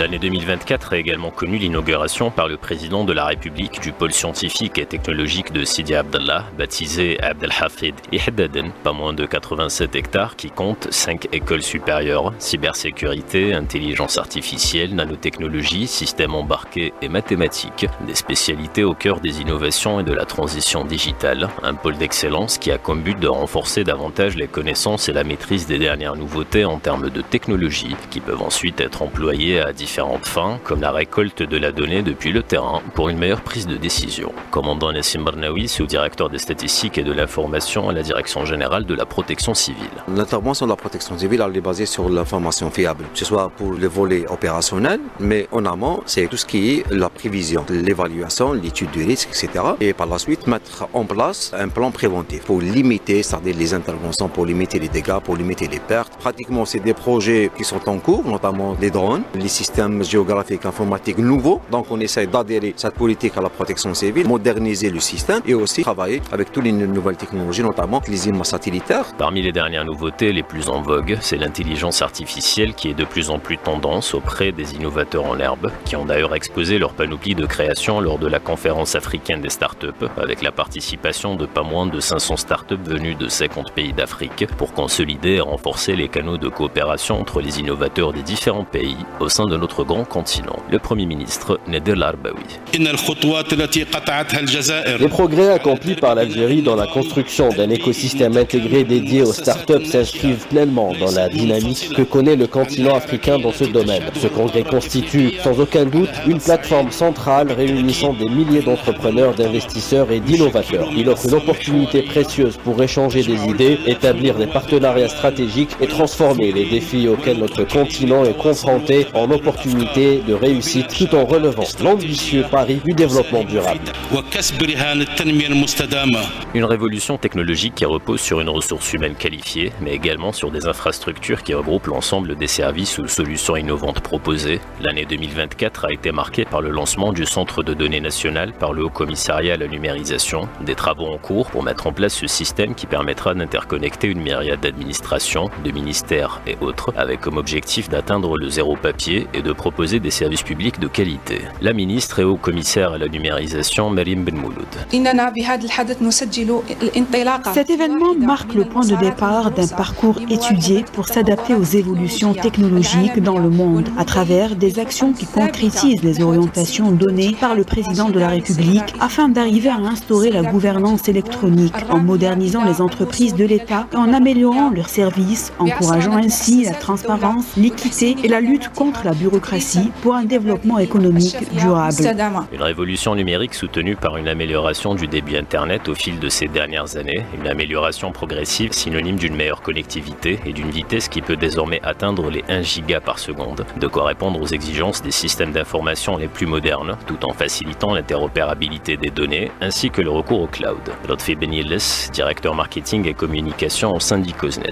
L'augmentation du nombre d'abonnés à la fibre optique en Algérie a eu un impact significatif sur le domaine du numérique et de la digitalisation du pays. Cette amélioration de la qualité et des débits a favorisé une connectivité plus rapide et plus fiable, ce qui a permis aux utilisateurs d'accéder à des services en ligne avec une meilleure fluidité et d'avoir une meilleure expérience utilisateur. Dans le secteur des entreprises, bien sûr, cette évolution a dynamisé des services tels que le cloud. Cette augmentation aussi a encouragé l'adoption de nouvelles technologies, l'intelligence artificielle ou l'Internet des objets. Renforcer l'environnement entrepreneurial et accompagner les projets innovants vers leur concrétisation, c'est la mission de l'ANESDA, l'Agence nationale d'appui et de développement de l'entrepreneuriat. Différentes opérations ont lieu, comme le lancement de la plateforme numérique dédiée au financement des projets pour atteindre plus facilement les innovateurs et faciliter l'interaction. Bilal Achacha, directeur général de l'ANESDA. Cette opération consiste à mettre l'accent sur la formation et l'accompagnement d'un nombre maximum de jeunes porteurs de projets diplômés de l'université ou de la formation professionnelle en privilégiant le financement des projets économiquement viables. Notre agence a déployé au sein de son réseau des solutions digitales permettant l'évaluation et l'analyse des projets ainsi que la gestion des risques liés à leur financement. J'appelle tous les jeunes ambitieux qui veulent se lancer dans l'entrepreneuriat pour s'inscrire sur la plateforme CDU.BZ pour maturer davantage leurs projets afin de pouvoir bénéficier par la suite du financement et autres avantages accordés par Nesda. Une progression enregistrée également au niveau des méthodes de paiement, comme le lancement de la Switch mobile qui permettra une interopérabilité des paiements mobiles, un axe crucial pour généraliser les services de e-commerce, de livraison, permettre ainsi aux startups qui activent dans le domaine de la logistique ainsi que tous les porteurs de cartes de bénéficier de ce service pour faciliter davantage les transactions par la voie du numérique. Aboubakar Belloul, chef de division au niveau de la GE Monétique. L'introduction d'un nouveau moyen de paiement qui est le paiement par mobile. Il faut savoir que cette solution elle a été lancée en 2023 avec quelques opérateurs, à savoir Algérie Post et deux banques algériennes. La nouveauté avec le Switch mobile, c'est d'assurer l'interopérabilité de deux manières à permettre à n'importe quel porteur algérien de payer chez n'importe quel autre commerçant qui dépend d'une autre institution monétique. Une vision liée à l'innovation accompagnée par des campagnes de sensibilisation pour communiquer sur les avantages et sur comment avoir recours à ces nouvelles méthodes de gestion, de paiement ou autres. La ressource humaine étant au cœur de cette révolution, la principale raison derrière le fonctionnement ou non d'un service proposé, et notamment dans l'administration où le citoyen fait parfois face à de nombreuses entraves liées au manque de maîtrise de ces nouveaux systèmes. Les start-upers se sont penchés sur la question de l'administration, élaborant des prototypes qui visent à donner plus de transparence et de rapidité à tout processus administratif. Abdelhaq Benjebara, fondateur de la start-up Freedoc, spécialisée dans l'administration. C'est notre slogan, améliorer la relation entre l'administration et les citoyens, en favorisant encore plus la transparence et en facilitant l'accès aux informations administratives cruciales. En gros, c'est grâce à la simplification des procédures administratives et aussi la clarification des choses. C'est une avancée technologique, si on peut dire ça comme ça, qui à grande échelle pourrait transformer la manière dont nous interagissons avec l'administration ou de manière générale avec les institutions de l'État. Une administration rapide comme celle mise en place au sein de l'Agence nationale de l'auto-entrepreneur, avec un délai moyen de traitement qui ne dépasse pas les 24 heures pour obtenir sa carte. Les travailleurs indépendants peuvent désormais choisir leur domaine d'activité ou de spécialité en rapport avec différents besoins exprimés par les entreprises. Une année 2024 marquée par une économie de la connaissance de plus en plus renforcée, des jeunes qui aspirent à trouver des solutions palpables et concrètes à une panoplie de problématiques, les entreprises émergentes étant un pilier de l'économie, fondée par des jeunes assoiffés de savoir, passionnés par les nouvelles technologies, qui veulent contribuer à la transformation numérique et technologique de l'Algérie.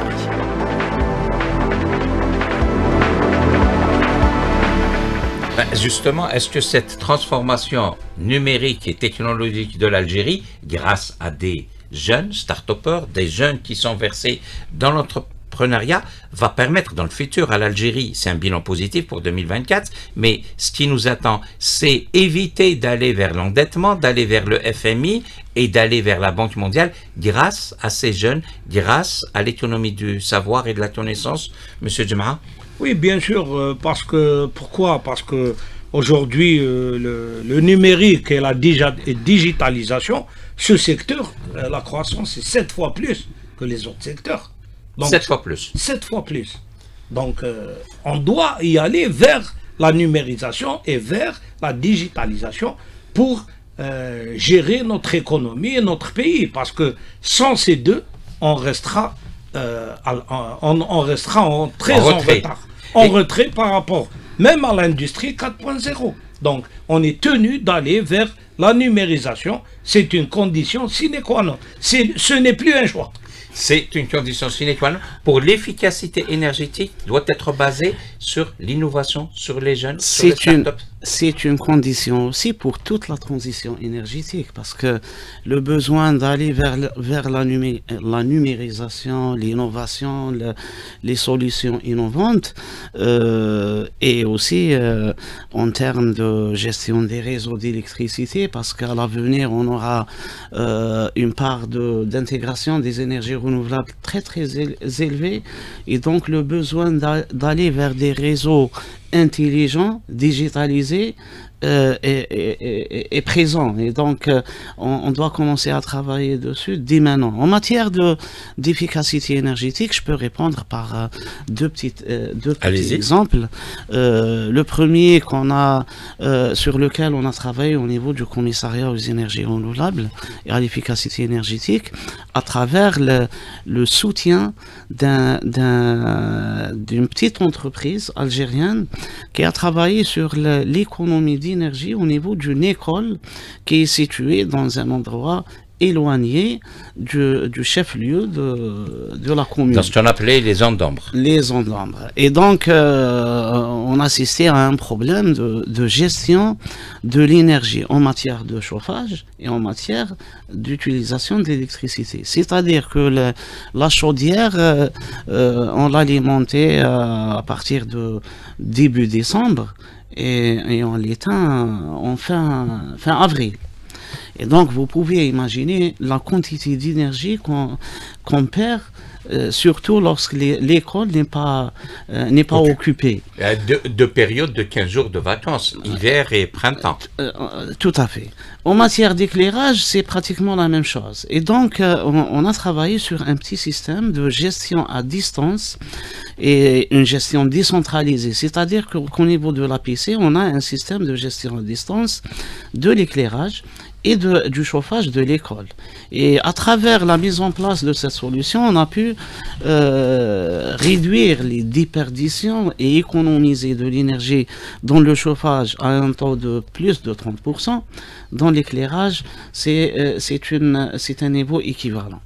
Un autre exemple sur lequel moi-même j'ai travaillé dessus au niveau de l'unité de développement des équipements solaires de Bousmaïl, en tant que chercheur, et on travaillait sur le développement d'une maison solaire basse consommation. Et donc, il y avait besoin déjà d'intégrer les énergies renouvelables dans cette maison pour réduire la consommation des énergies fossiles et donc décarboner le système énergétique de la maison. Mais ce n'était pas suffisant pour arriver à baisser la consommation.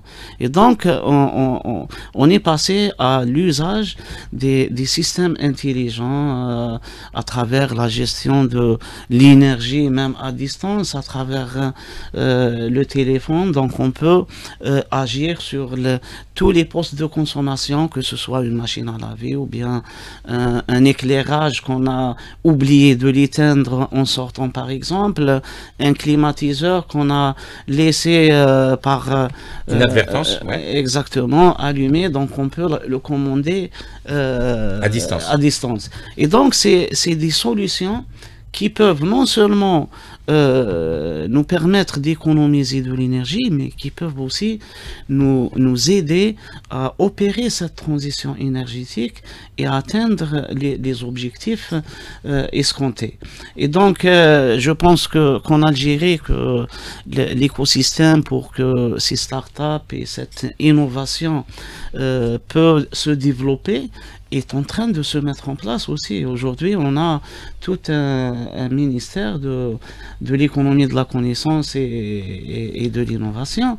Et je pense qu'il y a pas mal de mécanismes qui sont en train de se développer. Nous avons aussi un tissu d'universités très important, une centaine d'universités et de centres universitaires qui sont là donc, et qui peuvent contribuer à travers les différents projets de fin d'études des étudiants à déjà produire des solutions à l'échelle locale aussi, parce que ces universités sont implantées un peu partout sur le territoire national. Avec le CRF, on peut le concept de développement durable, réfléchir globalement et agir localement, y compris dans une zone d'ombre. Et oui, c'est très important, parce que même la transition énergétique elle-même, il y a une partie centralisée, mais il y a une autre partie qu'on doit déployer à l'échelle d'une manière décentralisée.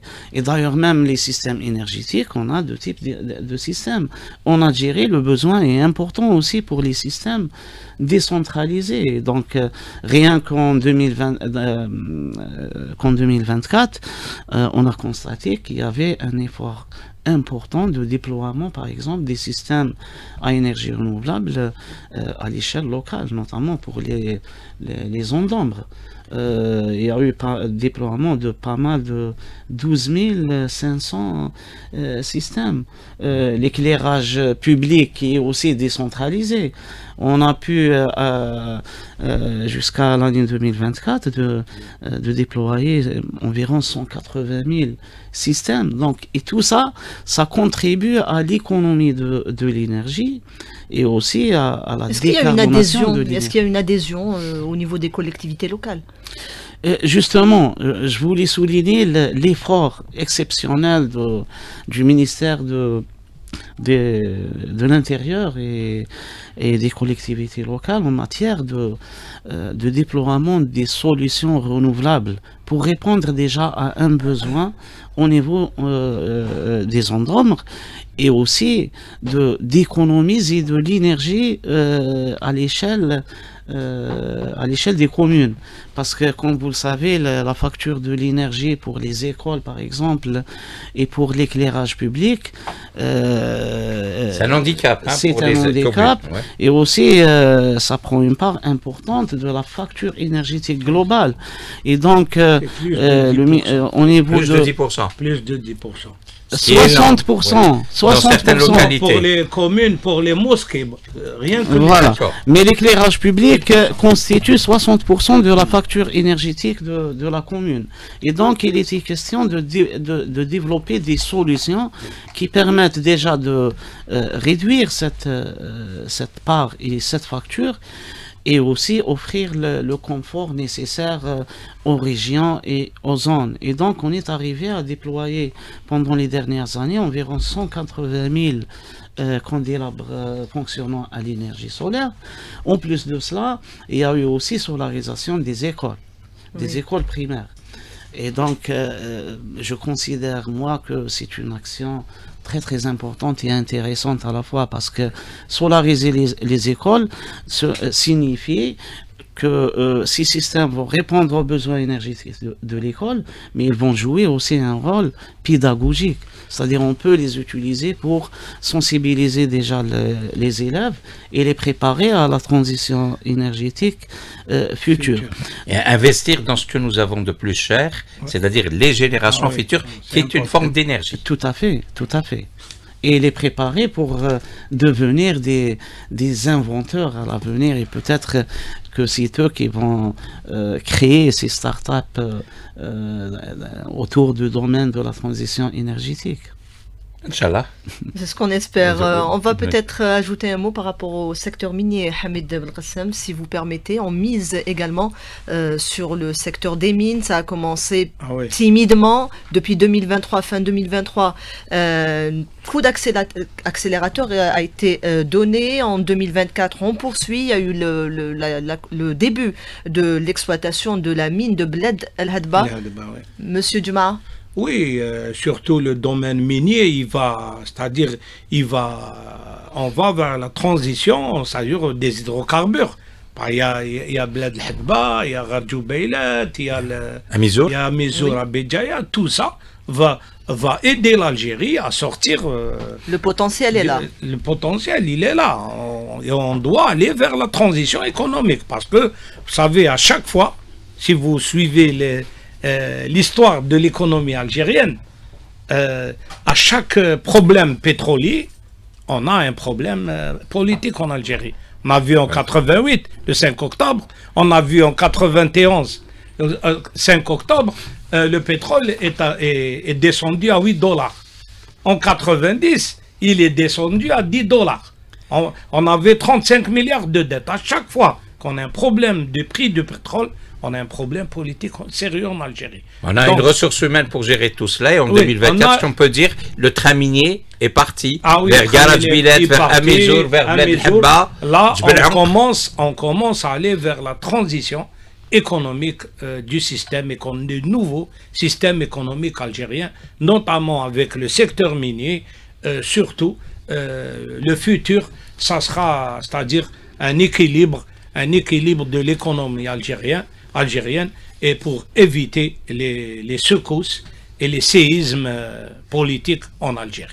On va revenir au potentiel jeunesse à présent avec vous, Rostom Yahya Cherif. L'année a été intéressante du point de vue sportif. Elle nous a fait vibrer, notamment lors des Jeux Olympiques, des succès, certes, et qui ont fait même grincer des dents, Rostom. Tout à fait, bonjour Naïmel, bonjour à tous. Pour le sport algérien, l'année 2024 a été marquée par une participation à la 33e édition de l'événement planétaire, le plus prestigieux, à savoir les Jeux Olympiques d'été organisés à Paris, une participation qui a fait vibrer le public algérien.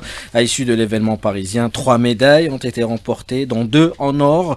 Seuls 3 athlètes ont pu l'illustrer sur l'ensemble de la délégation olympique. Le début des exploits algériens a été l'œuvre de la rayonnante Kaylien Moul, qui a inscrit son nom en lettres d'or sur le registre olympique. Elle restera à jamais la première algérienne africaine à glaner une médaille d'or des épreuves de la gymnastique. Cette star qui a survolé le ciel de Paris. Je vous propose de revenir au 4 août 2024 et on écoute Kaylien Moul lors de son sacre olympique.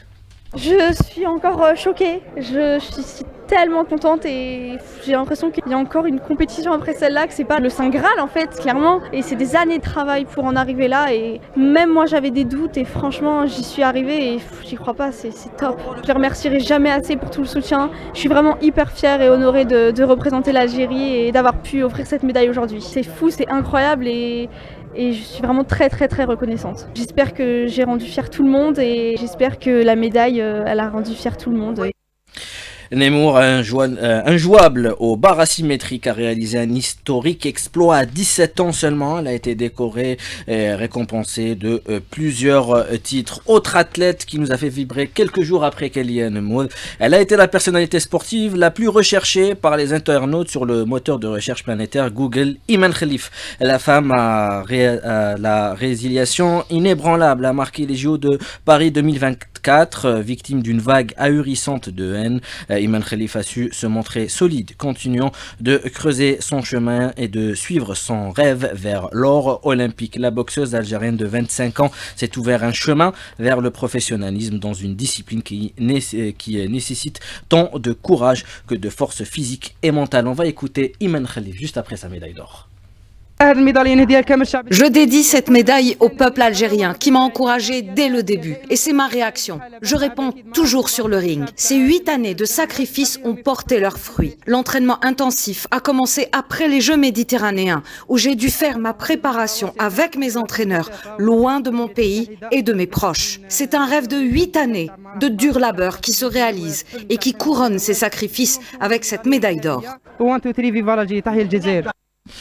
En cette année 2024, l'athlétisme algérien a pu retrouver ses lettres de noblesse avec l'émergence d'un champion né, Djamel Sedjati, l'enfant de Tiaret, qui a battu des records, donné de l'espoir et replacé le demi-fond algérien sur l'échiquier mondial.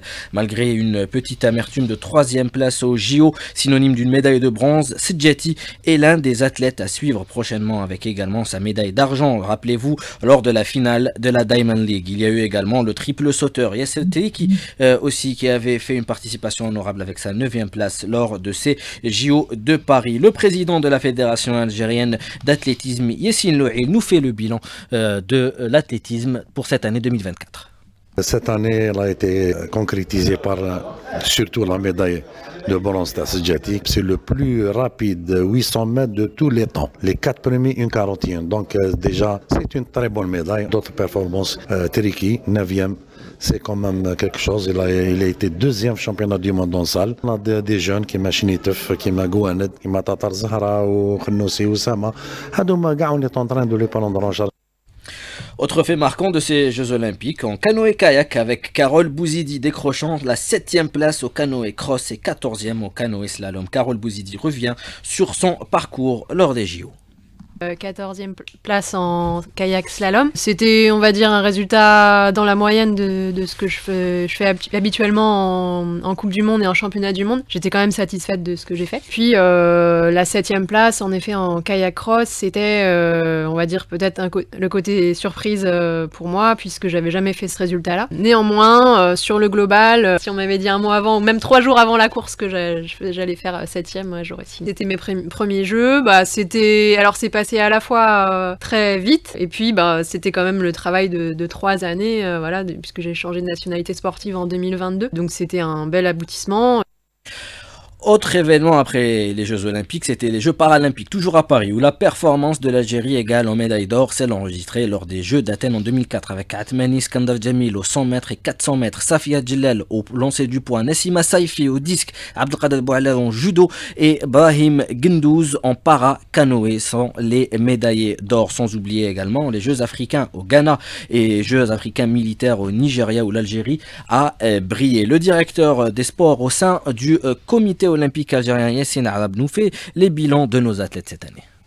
C'est un bilan très satisfaisant, satisfait de ce qui a été réalisé par nos champions. Commençons par les Jeux africains d'Accra où on a eu 29 médailles d'or, 39 médailles d'argent et plus de 90 médailles bronze. L'événement majeur, les Jeux Olympiques de Paris, on a eu quand même 2 médailles d'or et 1 médaille de bronze. Il ne faut pas oublier aussi tout ce que nous avons eu comme problème, des attaques gratuites contre Iman Khalif ou bien celles d'un caractère plutôt raciste contre Kylian Moore, et aussi ce qu'a eu Sedjati comme problème aussi la veille de sa course. Les Jeux Paralympiques, ils nous ont habitués à avoir de très très bons résultats et cette fois-ci ça n'a pas manqué. C'est une tradition maintenant pour nous. On attend les médailles d'or parce qu'on sait qu'on va avoir beaucoup de médailles d'or avec eux. C'est une frange de la population qui nous a toujours donné satisfaction. Je leur souhaite une année 2025 pleine de succès à d'autres événements. Maintenant, on va revenir un peu en début d'année 2024. C'était au mois de janvier, cette année 2024 qui avait débuté par une belle médaille d'argent de handball. Rappelez-vous, décroché face à l'Égypte en finale de la CAN 2024 au Caire, où Faour Dehili, chez les messieurs, je le rappelle, a réussi le pari de hisser le 7 national en finale de la CAN, alors qu'il avait repris les rênes de l'équipe à 2 semaines de la compétition africaine. En parlant de Coupe d'Afrique, bien sûr, la compétition phare, c'était la CAN de football en Côte d'Ivoire, où tout le monde attendait les Verts, avec ce statut de favori et avec une très bonne préparation au Togo où tous les moyens et toutes les conditions ont été mis à la disposition de la sélection nationale. Résultat, une participation catastrophique avec une élimination dès le premier tour après 2 matchs nuls contre l'Angola et le Burkina Faso, une défaite lors de la dernière journée face à la Mauritanie, une débâcle qui a causé le limogeage du sélectionneur Djamel Belmadi remplacé par le Bosnien Vladimir Petković choisi pour relancer la machine algérienne, et c'est chose faite puisque Petković a su redonner espoir à la sélection après une CAN désastreuse en Côte d'Ivoire. Arrivé début mars à la tête des Verts, Vladimir Petković a rapidement fait ses preuves avec les Fennecs à l'occasion des éliminatoires de la CAN 2025. Les Algériens ont terminé cette phase de qualification sans la moindre défaite, validant leur billet pour la prochaine phase finale de la CAN 2 journées avant la fin. La qualification pour la CAN acquise place maintenant aux éliminatoires du Mondial 2026 prévu cette année en 2025. L'Algérie qui occupe, je le rappelle actuellement, la première place en ballottage favorable à égalité de points avec le Mozambique après 4 journées disputées pour le classement mondial de la FIFA. L'Algérie ayant perdu 7 places à la suite de son élimination au premier tour de la CAN en Côte d'Ivoire termine l'année 2024 à la 37e place mondiale et 4e au niveau africain. Au niveau local en football, on se rappelle du sacre en championnat du Mouloudia d'Alger 14 ans après son dernier titre de champion, en dominant la compétition dès le début avec une armada de joueurs talentueux et un recrutement judicieux avec les Blaili, Neidji et l'Ivoirien Zograna pour ne citer que cela. Lors de cette saison, le Mouloudia d'Alger avait la possibilité de remporter le doublé championnat et la Coupe d'Algérie en affrontant en finale de Dame Coupe le Shabab Yadi de Belouizdad. Avec comme enjeu, l'équipe gagnante détiendra le record du nombre de titres remportés, soit 9 titres. Le 5 juillet 2024, les Belouizdadi deviennent les premiers à atteindre les 9 Coupes d'Algérie en s'imposant 1-0 face aux Mouloudéens. Également au football, l'Algérie qui a renforcé ses infrastructures avec ses 2 nouveaux bijoux, le stade Hussein Ahmed de Tizi Ouzou et le stade Ali Ammar Diali La Pointe de Douira. Un autre fait marquant, une discipline dont on n'en parle pas beaucoup, le rugby, où l'Algérie a atteint pour la première fois de son histoire la finale de Coupe d'Afrique des Nations et décrocha la médaille d'argent en s'inclinant en finale face à l'ogre zimbabwéen 29-3 après un parcours exceptionnel en éliminant la Côte d'Ivoire en quart de finale, le Kenya en demi-finale.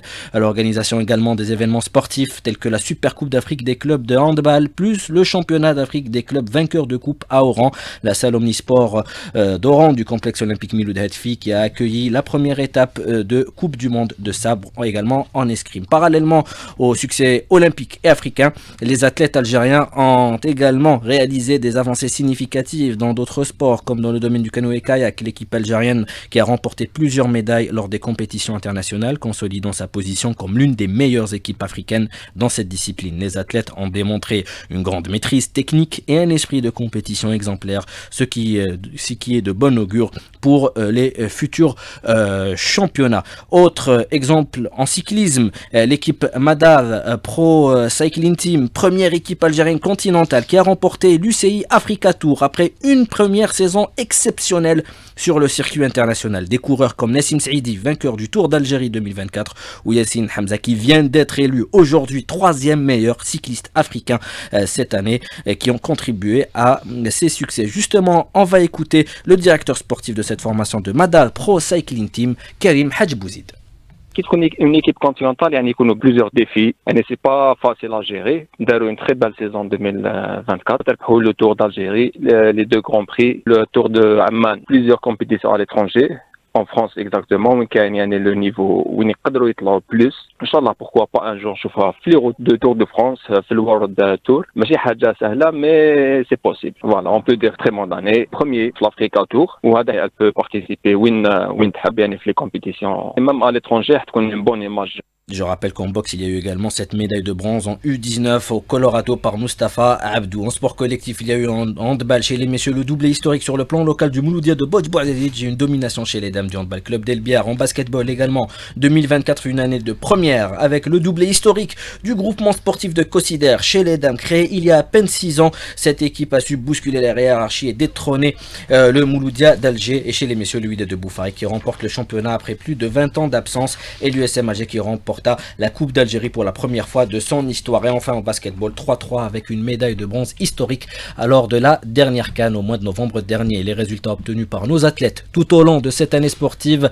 mettent en lumière le potentiel énorme du sport national ainsi que la résilience de ses représentants. Le comité olympique et sportif algérien ainsi que les différentes fédérations sportives envisagent d'intensifier leurs efforts pour renforcer l'encadrement des athlètes en vue des prochains rendez-vous. Voilà, c'est sur cette note positive que se termine cette émission spéciale. Merci Rostom, merci à vous Hamid Belgassem. Merci à vous. Nos invités. Monsieur Selami, qui représentait le CRF, le commissariat pour les énergies renouvelables et l'efficacité énergétique.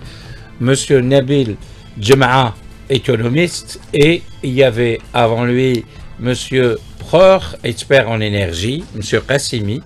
Et à l'instant, Rostom. Voilà, et merci à toute l'équipe. Derrière la vitre, il y avait Aïcha Hammer à la réalisation, Sadir, il y avait Yassine et Tahar.